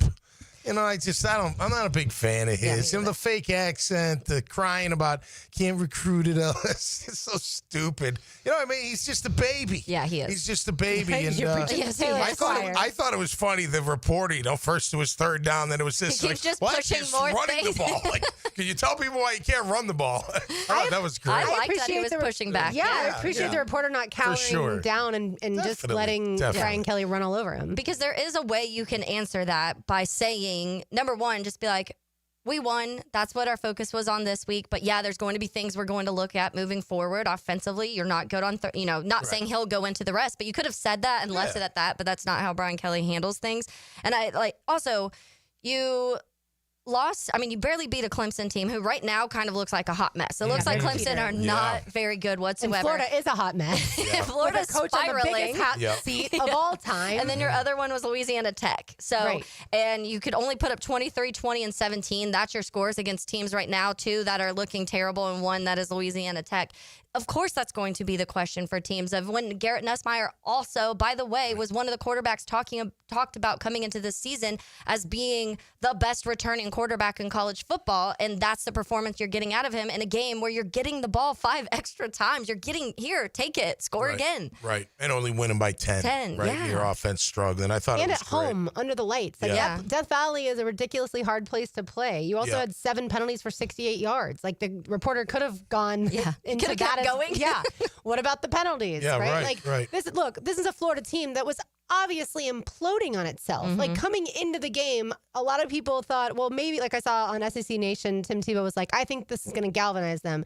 I was like, no, it's not. The galvanization happened last season when they were all fighting for Billy Napier's job. Yeah. And they were able to have some miraculous victories down the stretch. Yes, That's not where this team is right now. They cannot escape the noise, and Billy Napier's not going to save them because he's not going to give the ball to Jaden Baugh and just let him run it over and over and over again. By the way, were y'all watching SEC Nation when Lainey Wilson came out and was doing? She was the guest picker. No, I wasn't. Okay, so after they do the guest picks, and she got most of hers right. She only got one game wrong, but Paul Feinbaum walks away and like gets changed and comes back out on stage, and he's wearing a cowboy hat, like a jacket, and then these pants they were bedazzled with LSU and the Bayou Bengals on them because he was wearing it for Lainey, and I felt like he was like flirting with her a little bit. He's too. like, look at my outfit. It was during the picks. Oh my gosh, Check it me was. out. He even referenced, he was like, my heart's like a truck. Like Oh my her gosh. song. Yeah, He was it trying hard there. And the jeans were so tight on him, and he has such like I'm sorry, Paul, I think you skipped leg day because his legs are so skinny that like she was like, I need those. And I was like, those aren't even gonna fit you, Lainey. But either way, at what point does Billy Napier get fired? We've been through this all last season. We're gonna have to go through it again. I don't know. It might be this upcoming Saturday when Florida has to go to Miami. College game day will be there. Oh, boy. Yeah, And then we just saw what Miami did to South Florida, the team that beat Florida. Beat 'em up. And Miami knows how they played, obviously, against Florida last year. Different quarterback, sure, but they know how they took it to the Gators in the swamp, and they want to do that again, obviously, this time at home. What are Gator fans saying about Lagway? Is he being ruined by Napier? Like you hear that from time to time, or is it him? What were I didn't see the game. What were the interceptions? Bad interceptions, bad decisions. Yeah. Really trying bad to force the ball. What's his problem? Florida fans want Tramel Jones Jr. to start. At least they believe he already should have gotten in the game because clearly Lagway doesn't have it. The concern is that there's some sort of injury going on that's lingering from when we had heard that there was shoulder stuff, there was core stuff, there's been hamstring stuff in the past. So they don't blame Napier totally for how Lagway's playing, but they certainly have concerns that he may have mishandled it this offseason. And if Lagway wasn't going to be healthy, then you can't start in the last 2 weeks. Right. Or the last 3 weeks, really. And so, it's a combination of the perfect storm of things going on. Your quarterback that went 6-1 last year and 6-0 in every game he started and finished now is a complete shell of himself. Yeah. And then, you have a head coach who is not going to give up play calling, but the play calling is some of the worst in the country because you do have talented players on this field, and you're not, like I said, you're not giving Baugh the run or giving him the ball over and over and over again. Make the LSU stop the run. Yeah, and I've seen even like some Gator fans going back to last year and pointing to some of them, like the Ole Miss game where they're like, I think Lagway only had like 160 yards or something. The defense scored a touchdown. So how much actually did the defense save Billy Napier and make Lagway look better than what he actually was last year? But I do think that back in the spring game when all this weird stuff was happening with the shoulder, I was concerned then because I was like, this doesn't feel right. All of it was weird anyways. You're hearing some people say he was going to have surgery. Some people were like, no, it's not. Some people are saying it's been there since high school and eventually it will be surgery, but if he doesn't need it, it's a pain tolerance thing. That sounded like a mess from the beginning to me, honestly. And so if that's why he's playing bad, that sucks because you don't want your quarterback because of these injuries that are kind of lingering and that to affect it. But if it was, then it is bad decision on from the coaching staff at Florida because they should have handled that way better and you wouldn't be in this situation as the going back and forth of is it an injury, is it Billy Napier, is it DJ Lagway sucking? We would have had an answer at least to that point. Or groom a backup quarterback and have him ready to go. Look at what happened with Ole Miss. They didn't have their starting quarterback in Austin Simmons, and they still put up over 300 yards against Arkansas. Well, you got to wonder if the NIL plays a part, I definitely wonder about the locker room turning a little bit against him. And I'm not saying turning against Lagway because he's the second highest paid person within the program. It's Napier 1 and Lagway 2, according to NIL reports. Yeah. And so, I'm sure that there are teammates that are frustrated at this point in time. If Taylor made $8 million, or not $8 million. If Taylor made $4 million and I made $50,000 and I sucked. Yeah, and she's doing a terrible job, like I'm naturally going to be frustrated. Yeah. And then and then now the season has fallen apart, obviously. The joy is completely gone. Mm-hmm. Yeah. Well, I meant also is playing him. Like, is Napier playing him because of NIL? that? I mean, at this point in time, I'm sure there's a lot that goes into it. Napier's more of just that old school head football coach that, like, this is his guy. But if he's injured, why would you play him? Though. You know what I mean? If he's really that injured, why would you play your quarterback if he's injured? That's another question. I mean, do you not believe in the backups at all? I'm asking like him. Like, because that's what I mean, obviously he was asked post-game, like, why didn't you put another quarterback in when your quarterback's struggling that much? And so, he doesn't have a guy that he trusts in. Terrell Jones Jr. looked good week 1 against LIU, but that was Long Island. But still, like, you can't hang DJ out to dry. But to me, you don't play him if he is that injured. But he certainly doesn't look like he practiced all spring, because he didn't practice all spring. And so, in the end, it's an absolute and total disaster. And so, oh, by the way, meant to say, DJ Lagway and Brian Kelly are both my pests of the day for today with the 5 interceptions. Absolutely. And with Brian Kelly, I think mistreating that reporter in the post-game locker room. As always, Pest of the Day brought to you by our friends at Terminix. You can find them online at Terminix.com. That's TERMINIX.com. They come to our house every few months and take care of all of the pest issues that we have. They can do the same for you, just like they do at Everbank Stadium, Vicedal Bar Park, ViStar Veterans Memorial Arena, and all of your favorite event venues around town. Shout out to Terminix. All right, we've got more to do on the other side, more football to get into. It's Helmets and Heels on a Big Chief Tire Monday on 1010X on 92.5 FM. Win or lose, nothing's off limits for us. Ticket and Prosser on the live Swamp Sessions podcast right after every Gator football game. We'll bring out insight, analysis, and Gator passion. Live stream from Voodoo Brewing Company. The 1010XL social channels. Driven by Atlantic Infinity. Helmets and Heels, provided by Green Law Group. Hey, Jax is more than a city, beaches, suburbs, or a destination. We are a community that takes care of one another. Hey, this is Tom McManus, former Jaguar. J-Dog Junk Removal and Hauling is dedicated to serving you with respect and integrity. From real estate cleanouts to furniture and appliance removal, we handle it all. Call 506-1256 for your free estimate today. We're here for you. We're veteran-owned and operated, and we are J-Dog Junk Removal and Hauling. This is Jennifer Marion at Randy Marion Cadillac, Southside Boulevard in Jacksonville, and now's the time to drive away in luxury. That's right, Jennifer. The $7,500 tax credit ends this month. It's your last month to take advantage of this incredible opportunity. At Randy Marion Cadillac, drive the all-new electric Optique, Lyric, and Vistique. They are all in stock and ready to drive today. See all of our inventory at Randy Marion Cadillac of Jacksonville.com or visit us on Southside Boulevard, Jacksonville. And don't forget, tell them Jennifer sent you. Lauren Brooks here. I went to Hello Smooth Med Spa in St. John's last week, and I cannot say enough good things about their amazing staff. I had my first laser hair removal treatment, and it was painless, and y'all, it took less than 5 minutes. Plus, I started a new skincare treatment, and I am already seeing results in less than a week.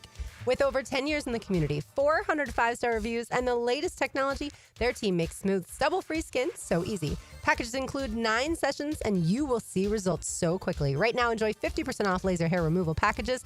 Be sure to let them Lauren from 1010XL sent you. Visit hellosmooth.com or stop by for your free consultation. Your skin will thank you. It's a Big Chief Tire Monday. The local Jacksonville shop for fair prices and service you can trust. This is Jaguar Hall of Famer Tony Baselli telling you about Heritage of North Florida, Jacksonville's premier roofing and home remodeling company. With over 25 years of trusted experience, Heritage of North Florida has built a reputation for quality, reliability, and craftsmanship. Whether you need a new roof or updating your kitchen or bathroom, trust the pros at Heritage of North Florida to create the perfect place to call home. Mention Jaguars to get $1,500 off your next roof or kitchen remodel when you go to heritagenfl.com. Go Jags! The judge swings the gavel and I pound the hammer. I'm not judging, just hammering. Hammer time with Hayes Carlyon, weekdays on The Frangie Show. On 1010XL, driven by Kia on Atlantic. Lauren Brooks here for Terminix. When mice and rats show up in your home or business, they can be a real pain. You need them out fast before they have time to multiply. Terminix knows how to shut down rodents and will keep them from coming back to wreak more havoc. When rodents show up, so does Terminix. Don't live with a rodent problem. Terminix it. Visit Terminix.com today to schedule a free inspection online just like I did. That's TERMINIX.com.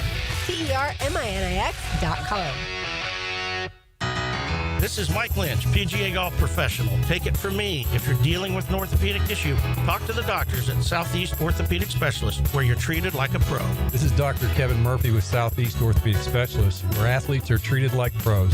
Thanks to all of you who have allowed us to be part of your recovery.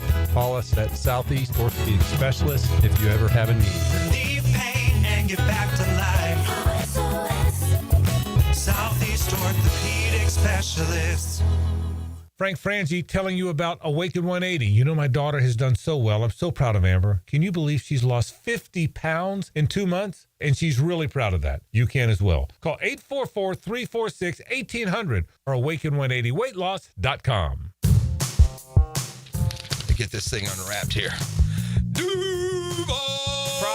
Praz, what in the world are you doing working on your Duval? That's right, Dan. I really identify with Duval. You live in St. John's County, knucklehead. I mean the Duval sub, the Daily Stash Duval. Turkey, ham, melted cheddar, and habanero jack cheeses. Lettuce, tomato, crispy and fresh, you know, like me. I'm sure there's a Daily Stash sub that sums you up. The boss. Because, of course. Oven roasted beef, Munster cheese, roasted mushrooms, caramelized onions.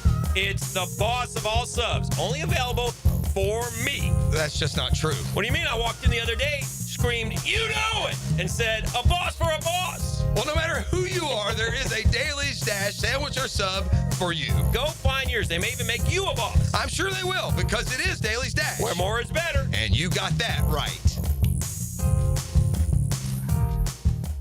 1010XL, presented by Farah and Farah, exclusive injury law firm of the Jacksonville Jaguars. Still, present, ready. Farah doesn't flinch.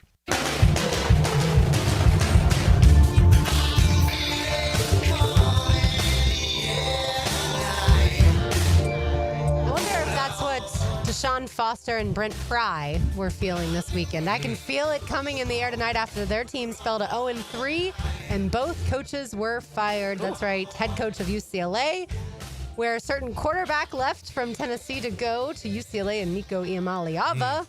Things are not going well there in Southern California. And then Virginia Tech, of course, fired Brent Pry. People are wondering if Virginia Tech now wants to hire Shane Beamer. The Vanderbilt Commodores absolutely hammered South Carolina. So I don't know if Shane Beamer's as attractive to them as right it now. Is now. Yeah, but obviously his dad, Frank Beamer, was the longtime head coach, and everyone loves Frank Beamer. Yeah, and I think it reminds me of last year when we were having the Florida conversations and everyone was talking about Lane Kiffin, and then the bad loss came right after that. So then you're like, maybe you don't want Lane Kiffin. I think there's certain coaches that will always have the appeal, and I do think Shane Beamer is still one of those.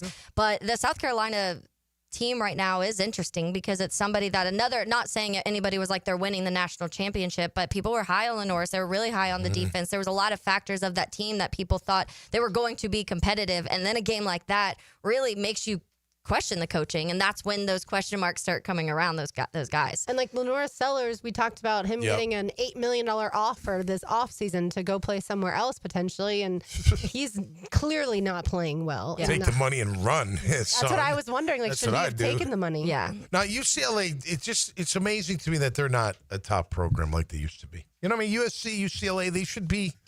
They should be up there with the rest. And as far as the national speaking, they were at one time.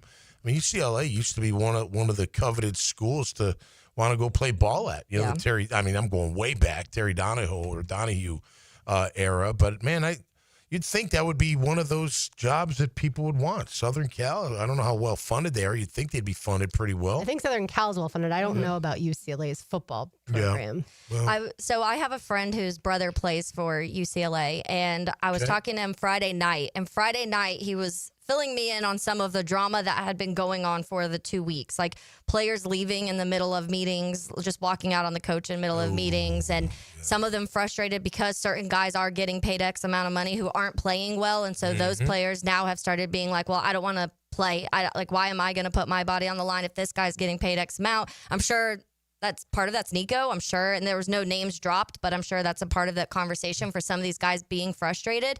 And then they're watching their quarterback that was supposed to be here in Tennessee almost take out Georgia. And so but I heard this last week was a mess. There was a lot of already before you even got to that game that they didn't know if the coach was making it out. Yeah. Well, then they made the right move. If that's the case going on, you can't. Yeah. I mean, that's props to Josh Heupel for everything the way that he handled the Nico leaving, the way that he has handled Joey Aguilar since. I watched the Marty Smith sit-down interview with Joey Aguilar that was on both Game Day and SEC Nation. And it's a really cool story. I knew, of course, that he had played at App State.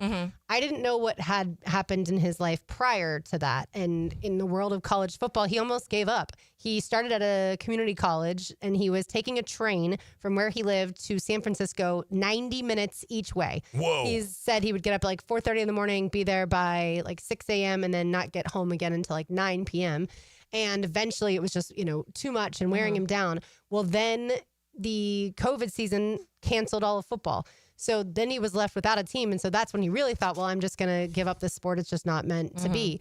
And then this community college ended up offering him, and they were playing. So he was able at least to get some experience. And then that's when he got offered at App State. So played 2 seasons at App State. So at this point, he's already played 4 years in college football. But either way, JUCO now doesn't count towards your college eligibility. So he's at App State. Things go pretty well. That's when he gets offered by UCLA.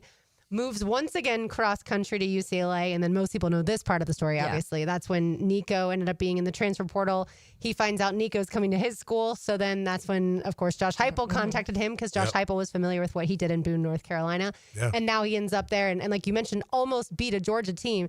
Had the field goal kicker made, what was it, like 43-yard field goal or something like that? I felt bad for that kid. Yeah. It was less than that, wasn't it? Or I think it was 43. Oh, it was? Okay. I thought it was something like that. Not long enough to where it, you got to make that. Yeah, right. Jeez. Yeah, that's what, I've talked about it all summer, how much I'm cheering for Tennessee and Aguilar because of that. But I do think that even knowing more of the backstory, imagine hearing that. Like you turn on whatever, you pull up your Twitter and you're seeing that Nico is transferring to UCLA. In that moment, you're not starting then because you know the money that Nico was wanting from Tennessee. And so at that point, it probably was a little bit felt defeating for a second. And props to Josh Heupel for being like, all right, you come play with me. We can figure this out, even though I've built this offense for 2 years around Nico. And honestly, Joey looks like he's handling this offense very well. He looks comfortable in it. And it was a very quick change. And December is when he transferred to UCLA. And April is when he transfers to Tennessee. And then you're playing games in late August. Yeah, he's a good quarterback. I've only seen him a little bit. Obviously, I didn't watch him when he was at App State, heard about him. But, man, he's the past 2 times I've seen him, he throws a good ball. Like you said, he seems confident, comfortable, can move around a little bit, throws a nice deep ball. Anyway, so that's, and credit to, Heupel for keeping it all together, right? That's where you're like, okay, I got to find someone that's close, that maybe I can figure it out. And he did, and good for him.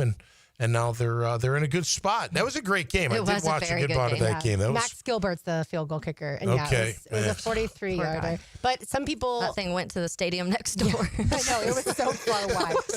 But I read a lot of Tennessee fans were upset that Heupel, because of trying to run that play, went, they needed to run one more to get it more in the middle of the field because it was in the middle of the field, and then they ended up with a penalty, and then that ended up moving the ball, and so they wanted him to run one more play. But either way, you went toe-to-toe with one of the best teams in the country, and certainly Kirby Smart is like I mentioned on Friday, he's beaten Josh Heupel every time their teams have squared off. So there's just something in the DNA, obviously, of Georgia. I felt like they were ahead. I thought you're not putting them away. And I'm like, Georgia's going to come. I just had that feeling like if you don't put those teams away, they find a way to come back because they're just that good. They're that talented. But a great game to watch for sure. It was fun. Those are the ones where when you watch the crowd reactions, you can just feel the stress. Like it kept showing the Tennessee fans and everyone's like hats over their head or they're just like head down. And I'm like, we've been there. We've been there. And you need, and then you just go back and it's frustrating because the field goal changes things. And because they get it's like 6 seconds, 5 seconds, something like that left. And then they get that penalty. And some people are like, just kick the field goal. It didn't change at all, honestly, other than you actually went backwards because you got a penalty. So I think some people were like, you should have just kicked the field goal. You had 5 seconds left. You were in a spot where you felt comfortable, but they wanted a little bit more in the middle. And then that happens. And that was not fun. Those Bengals fans, they felt that when Joe went down. You almost felt sorry. Like, we know what that feels like. That's a terrible, terrible feeling. And he is so good, too. I think when he first went down, at least this is what I thought. I thought, all right, it's going to be an ankle. Yeah, it felt like an ankle. They're going to take him in the medical tent. They're probably going to give him a shot in his ankle. They're going to tape it up, and he's going to run back out. Yeah. And then when I saw him go to the locker room and not be able to put any weight on it, I thought, well, it's a little bit worse. Maybe it's a high ankle sprain. And so then when we heard it was the toe injury, I watched that play so many times. I still don't know what happened to his actual toe. It must have dug right in the ground. Or got caught. Something along those lines. But either way. Bing. Yeah. In case you missed it, he is out for a minimum of 3 months. So, yeah. And there are other quarterbacks around the league, like you mentioned earlier. J.J. McCarthy is likely out now 2 to 4 weeks as well with an injury for the Vikings. Yeah, so there's a lot of those. Carson Jaden Wentz. Daniels dealing with an injury now. Justin Fields got hurt. There was a lot of banged up quarterbacks yesterday. Yeah, we got a bad wrist for our wide receiver. Potentially. A lot of stuff happening. Continue to monitor that. And poor Taylor's Notre Dame Fighting Irish did not fight hard enough. No, that game was fresh. Oh, well, the holding at the end ruined everything. Like, they missed that, and it shouldn't have been a touchdown, and that changes the game. And those are moments where you hate seeing one call directly affect a win or a loss.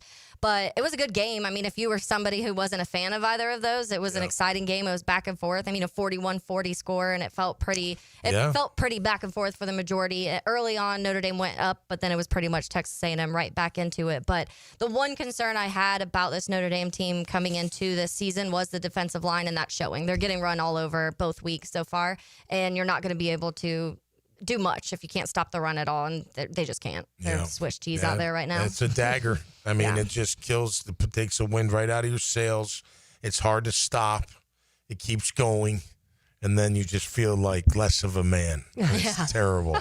I can understand that. By the way, worst feeling. A few stats for the Florida football team. They have more touchdowns negated over the last 2 weeks than touchdowns scored.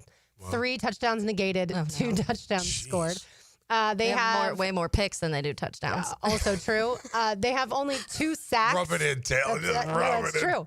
They have 2 sacks in this season. Oh, 2 my God. through the first 3 games. Last year against LSU, they sacked Garrett Nussmeier 7 times. And again, 2. And Caleb Banks is going to be out for a while because he re-injured his foot. And Florida's defense. Is his turf toe? I don't believe so. Okay. Florida's defense allowed 2 touchdowns this season, and Florida has 2 losses. Florida's defense only allowed LSU 10 first downs. Half of that came on 1 possession. One possession. Well, Brian Kelly says, shut up. Their offense is fine. They won. You got that right. Exactly. Yeah, all I see on Caleb Banks is that it's a foot, so I'm not exactly sure. I only, because with Frank, they were doing the injury report last week, and I thought it was Caleb Banks that they were talking about the turf toe, but maybe it was because they talked about 3 or 4 guys, and they went into depth about what the turf toe actually was, and I never really knew, and it honestly can be bad. It's very painful. Yeah. I've had it. Yeah, it's very painful. Oh, you have had it? Yeah, it's in your now listen. Is it like under your foot? Is that where you feel it? No, it's in the joint. Like if you took, I was always equated to like if you took an ice pick and got it into your big toes joint and twisted it around, it's that kind of, it's very painful to pivot, like to push off of. Sometimes they put a steel shank in the shoe so you don't have that flexible give, that kind of thing. It can be extremely painful. Now, Joe must have dislocated the toe or something. Because it's requiring Because he needs surgery. You normally don't need surgery for turf toe. It just heals. Yeah. Normally. Yeah, it's kind of like, it's almost, doctors are like, no, it's not, Tom, but I feel like it's like a plantar fasciitis kind of thing. You get that in your heel. You just got to work it out, and it eventually maybe go away with rehab. Yeah. It feels kind of like that, but it is detrimental. I mean, even that stuff, like you can't run on plantar fasciitis. It hurts like crazy. So you got to have your feet, man. If you don't have your feet, forget about it. It's like you mentioned, receivers also need their wrists to wrists work and properly, feet. You need them both. Yeah. Play football. Got that right. All right, Lawrence Lane awaits on the other side. It's 1010 XL and I need 2.5 FM. Helmets and Heels. Brought for you by Queen Law Group on 1010XL.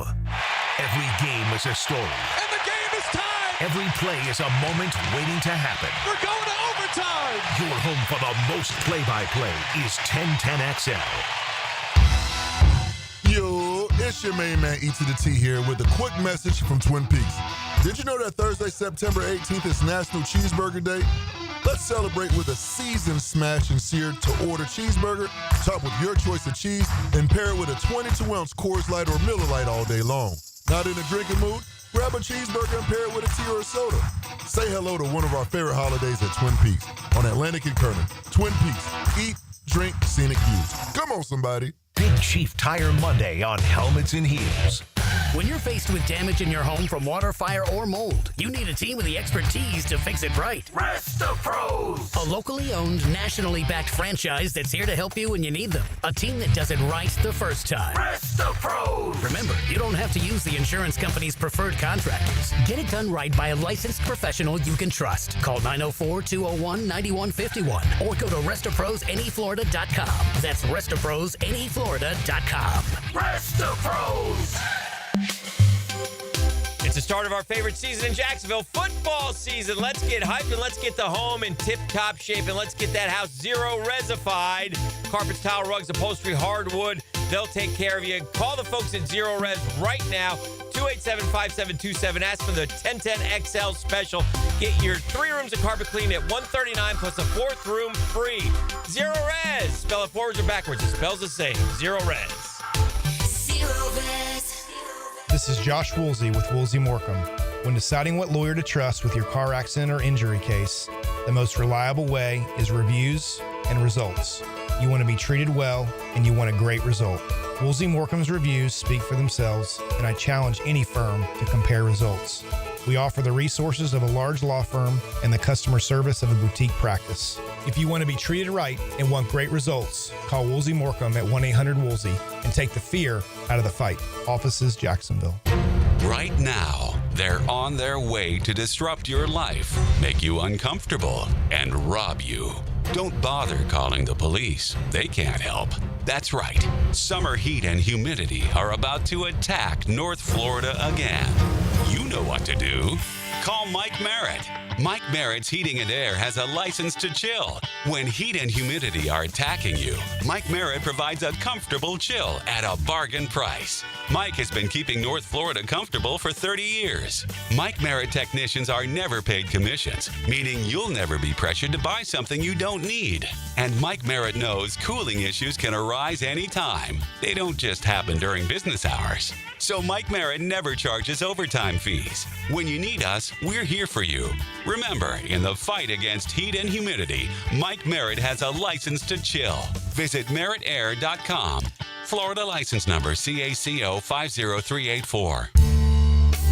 Say goodbye to glasses and contacts with customized vision treatments at Bowden Eye & Associates. Hey, Hicken here. Dr. Bowden and his expert team bring you all the latest options like Evo implantable Caliber lenses, refractive lens exchange, or traditional LASIK. Tailored just for you. Imagine waking up to clear vision. No hassle, no fuss. You ready to see the difference? Call now or visit BowdenEye.com for a free screening. Bowden Eye & Associates, keeping the First Coast focused. Hi, I'm Mac with Baker Glass. If you've got fogged up windows, let me help. We'll replace them with clear, insulated units that brighten up your home. People say we're fast, friendly, and reliable. Just check out our Google reviews. Call me today. Baker Glass. No one treats you better. For lost or broken keys or nearly any make and model of vehicle, call 722-1111 for Instant Keys. Instant Keys. You don't have to go to the dealer. Instant Keys comes to you. Welcome to the Bundle event. Entering now our undisputed tag team champions, the mid-size SUV and the mid-century modern. Together with a State Farm agent, this auto and home duo are a powerful force of savings, service, and customizable coverage. Now, let's get ready to bundle. Call State Farm agent Craig Dewhurst in St. Augustine at 904-940-9740. Availability and amount of discounts and savings vary by state. 1010XL, presented by Farah & Farah, exclusive injury law firm of the Jacksonville Jaguars. When it's game time, Farah doesn't flinch. I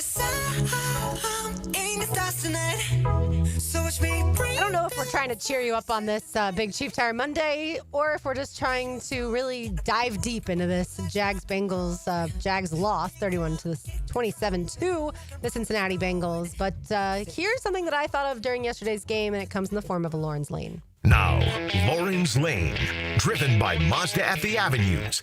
This is luxury. This is Mazda at the Avenues. I'm going to give a shout out to the 3 running backs. I think all 3 performed excellent when their number was called yesterday. But I think we learned a little bit more about why Tank Bigsby was traded. We knew already that the Jaguars didn't want to telegraph plays in the form of Evan Ingram being shipped off to the Broncos, right? They did not want a tight end that was just a pass-catching tight end that couldn't block. Well, Tank Bigsby is not a pass-catching running back. And so I think they did not want to telegraph plays as far as when Tank Bigsby's out there, we're running the football. Tim Patrick yesterday is not like Tim Jones, whereas earlier last season when the Jaguars had Tim Jones out on the field, you knew they were running the football. Yeah. He was a blocking wide receiver.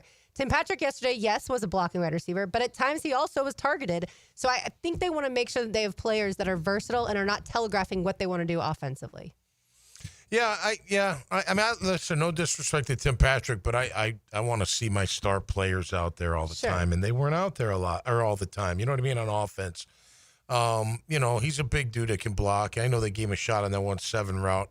It didn't work out. But listen, I think Tootin has shown he's something special. And I think Allen, too. Allen had a nice block on blitz pickup, and he ran the ball effectively a couple Tootin broke times. ankles yesterday. Yeah. And he ran over Wilson the one time. He broke the tackle of Shamar Stewart in the backfield. Yeah. Very strong runner.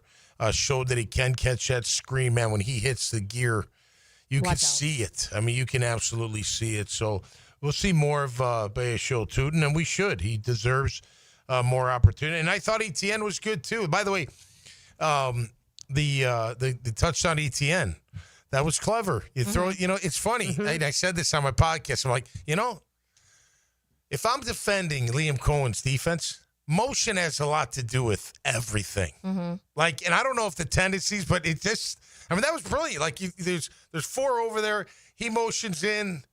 You're not thinking anything of it, right? You're thinking just maybe he'll come across or whatever, and goes right back out for a receiver screen, and boom, they block it up, and it's easy breezy in the end zone for ETN. You know what I mean? Clever type play call.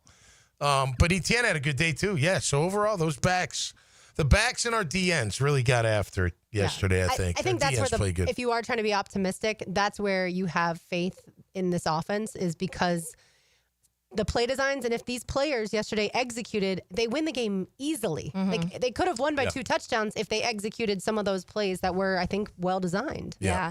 Well, and I think that's what's frustrating. You feel like there's things going right, and then the moment that would happen, that's when a big drop would happen or an interception would happen. And we've talked so much about those negative plays, and whether that's you going backwards because of penalties, or whether that's somebody dropping the ball, or whether that's an interception.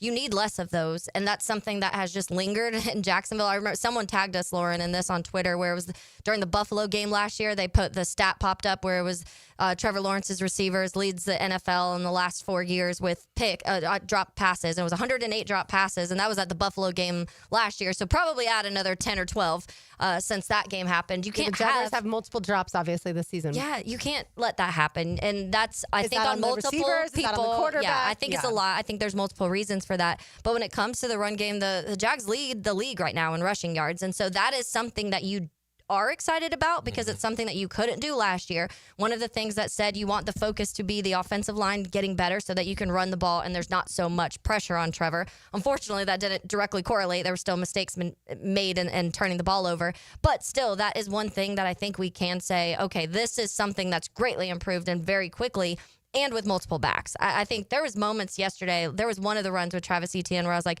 the vision on the run was beautiful. And it's something that you knew he could do, but it felt lost for a little bit, at least last year. And he found that again. And it's really fun to kind of feel like Etienne's like, okay, this is my job, and I've got it. Yeah, he looks comfortable. Yeah. Yeah, the 3 backs are perfect for the job. They really are. And they're not going to miss Tank. We wish Tank no ill will. We wish him the best, but they got their 3 best running backs that fit this offense. And the ball security's been good. I think that's what people are surprised a little bit by, when it comes to the success there, because they have each struggled. Well, Kent not maybe as much, but the other 2 have struggled at times with fumbling the football.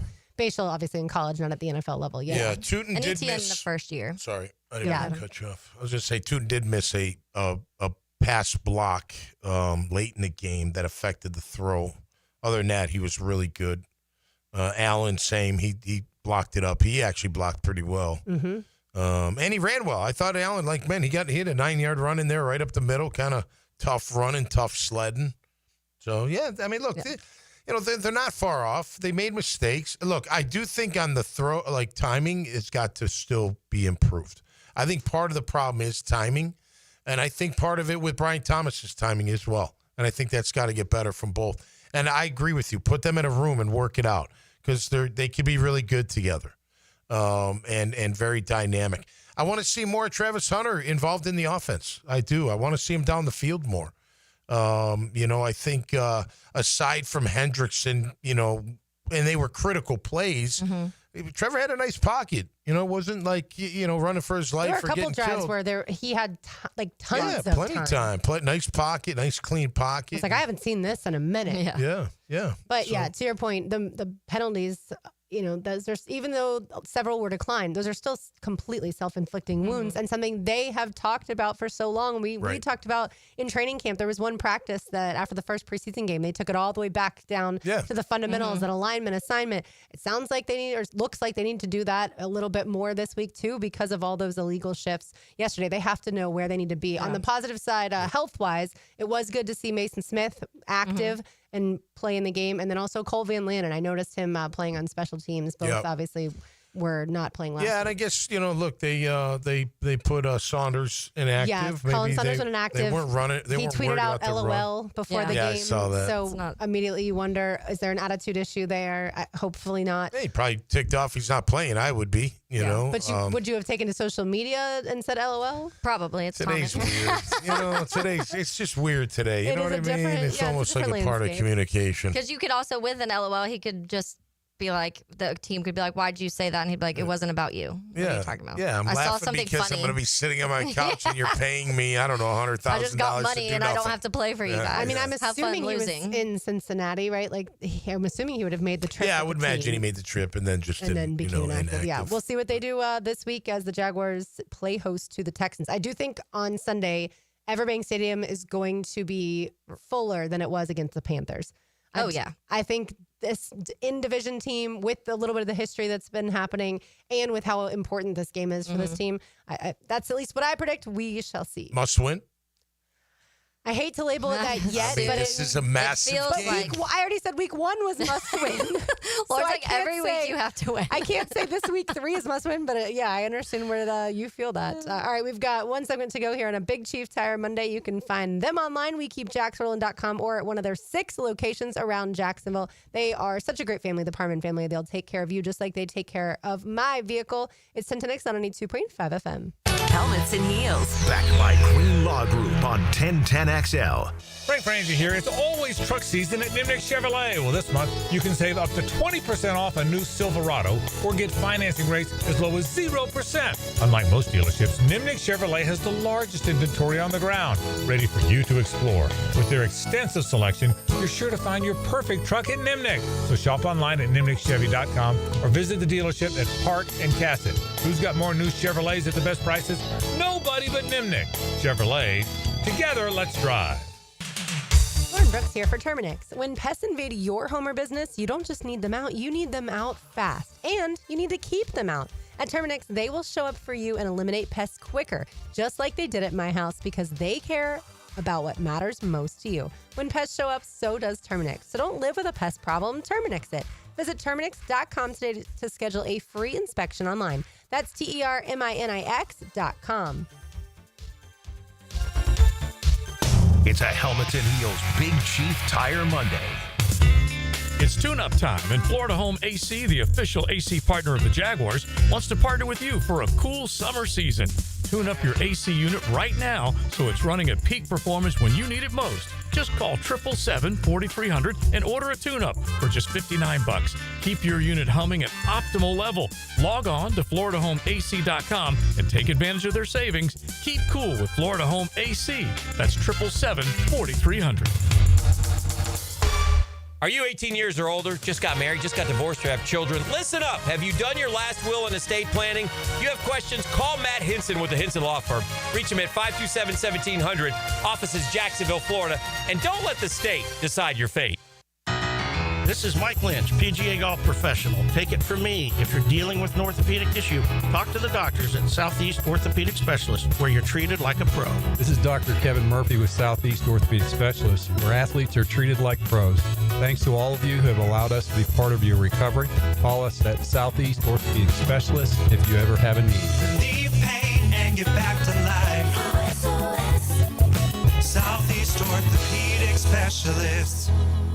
If you want to sell your home, or you're worried about selling your home, or you've had trouble selling your home, let me give you the hotline to the help you need.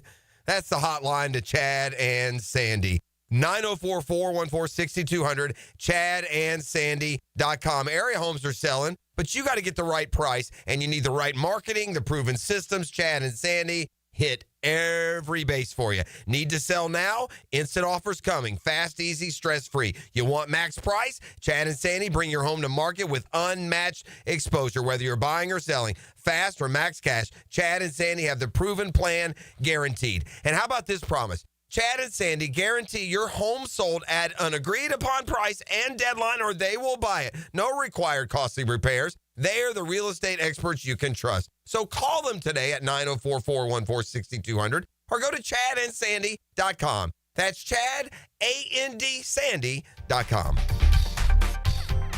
Get ready for the 4th annual Sizzlin' Soiree, presented by Dunkin' Donuts, October 2nd at the Fountain of Youth in St. Aug. Enjoy barbecue, live music, auctions, and surprises while supporting kids-safe spaces and life-changing programs. Get tickets at bgcnf.org. Big Chief Tire makes auto care more affordable with 6-month financing through the CFNA credit card. Frank Frangie here. Plus, get $50 off your first purchase when you sign up. Whether you need new tires, brake service, or general repairs, their expert technicians have you covered. With no interest for 6 months, now's the perfect time to take care of your vehicle. Visit WeKeepJacksRollin.com or call 904-932-0950 to apply today. Big Chief Tire keeps Jacks rolling. 1010XL, presented by Farah and Farah, exclusive injury law firm of the Jacksonville Jaguars. Focused, fueled, fearless, Farah. Now, the cool down from the cool guys at Donovan Air Electric and Plumbing.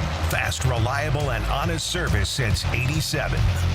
I mentioned in that last segment about the Jaguars leading the league with rushing yards. So they have 339 within the first couple weeks, 169.5 yards a game they're averaging at this point. Behind that are some teams that you want to be sitting up there with for the most part. The Buffalo Bills are second, which that's something that they focused on heavily the last couple seasons. James Cook yesterday, I think, with 2 touchdowns.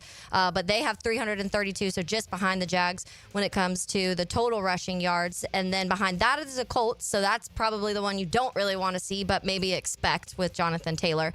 Behind that, the Falcons, who just put a little bit of a beating on the Minnesota Vikings, and J.J. McCarthy did not look good last night whatsoever. Behind that is the Baltimore Ravens, so another team you definitely want to be compared to when it comes to that rushing attack. The Jets behind that, probably not the quite the comparison, but that just shows what their whole kind of mindset this year has been too. And then the Eagles behind that. So when you look at the team that the Jacksonville Jaguars are right there when it comes to rushing, you've got to look at that as a positive, because it's just been something that we've all been hammering on so long of you've got to get the run game going, and you've got to do it consistently. And I know it's 2 weeks, but so far it does feel like that as one part of the Jaguars that has been fixed. Yeah, I will say I was surprised a little bit to see the Jaguars are a 1-point favorite against the Texans. And I know that because it's in Jacksonville, there's a home field advantage, but I still would have thought that the NFL odds makers would have given the Texans the nod. Yeah, well, we'll see how they do tonight, too, right? Yeah. So if they maybe that shifts, that could shift, you know. Yeah. Their offense has had a tough by the way. Yes. Yeah, no Baker doubt. Mayfield fans tonight. Yeah. Me too. Yeah, I think their defense has been pretty good overall, Houston. I think it's their offense that's really struggled. Yeah, their line's still so bad. And I don't know about their running game with Mixon done, it looks like. But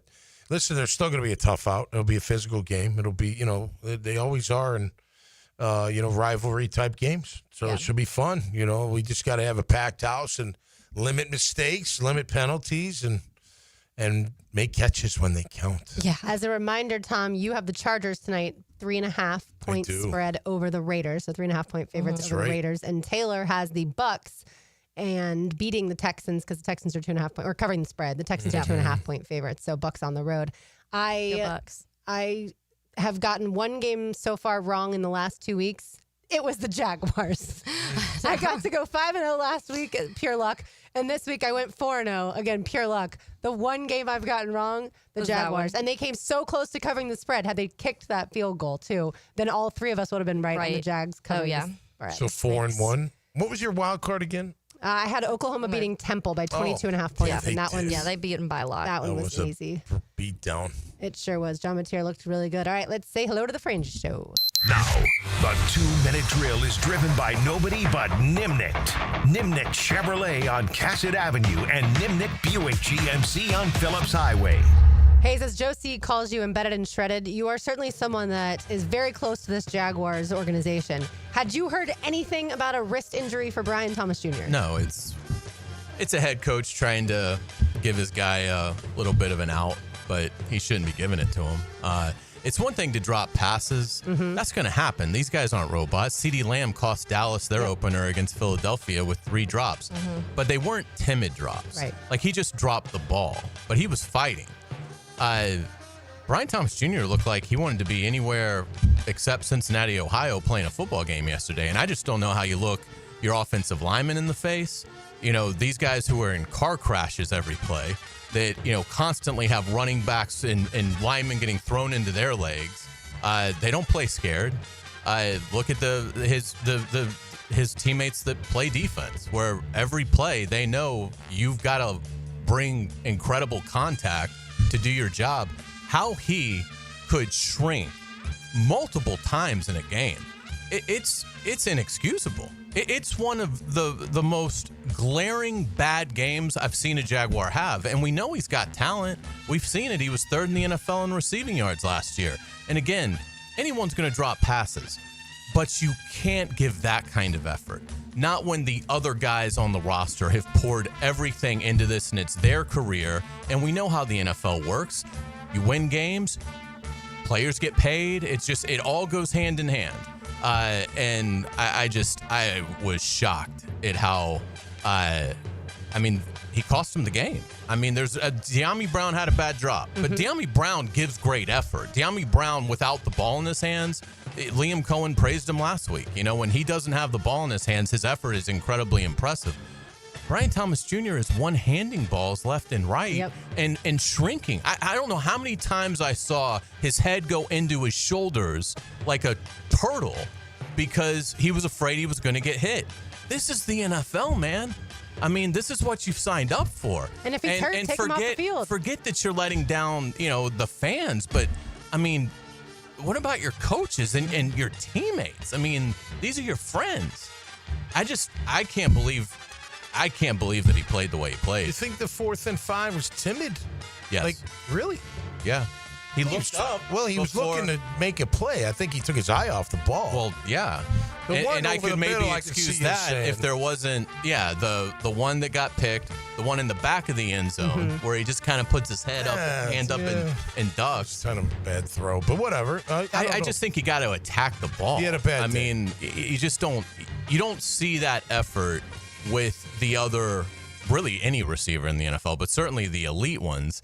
And, I just thought it was, again, it's one game, and hopefully he plays great against Houston and for the rest of the, season. Players can go through slumps, but to me, this was more of an effort thing than it was, just a poor game of execution. And so that was really troubling. So we'll certainly talk all about that coming up on the Frangie Show, and we'll get into college football as well. Frank will be joined by Bucky Brooks to talk Jaguars at 5:15. So should be a fun Frangie Show. All right. Yeah, especially fun when you talk Florida Gators. Oh, yeah. Thank you, guys. It's something, obviously, like we talked about all show. They have to figure this out. And the quarterback and the wide receiver have to get on the same page, because we've talked about Brian Thomas Jr., not just here locally, but nationally. We've put him in the same category as a Justin Jefferson and a Jamar Chase as far as what they did their rookie season, what he was able to do his rookie season. And, they got to get it fixed quick, because, like you said, Texans come to town on Sunday. Listen, I saw him blocking downfield. I saw him. I don't know. I thought his effort was there. But look, at the end of the day, he did not have a good enough day to help his team win. Yeah, 5 catches on 19 targets is not going to get it done. All right, that'll do it for us today. We got the job done. For Taylor Dahl, Tom McManus, RJ Saunders, I'm Lauren Brooks with you. These heels are made for talking. We will talk to you tomorrow. But, of course, don't go anywhere. The Frangie Show comes up next right here on 1010XL 92.5 FM.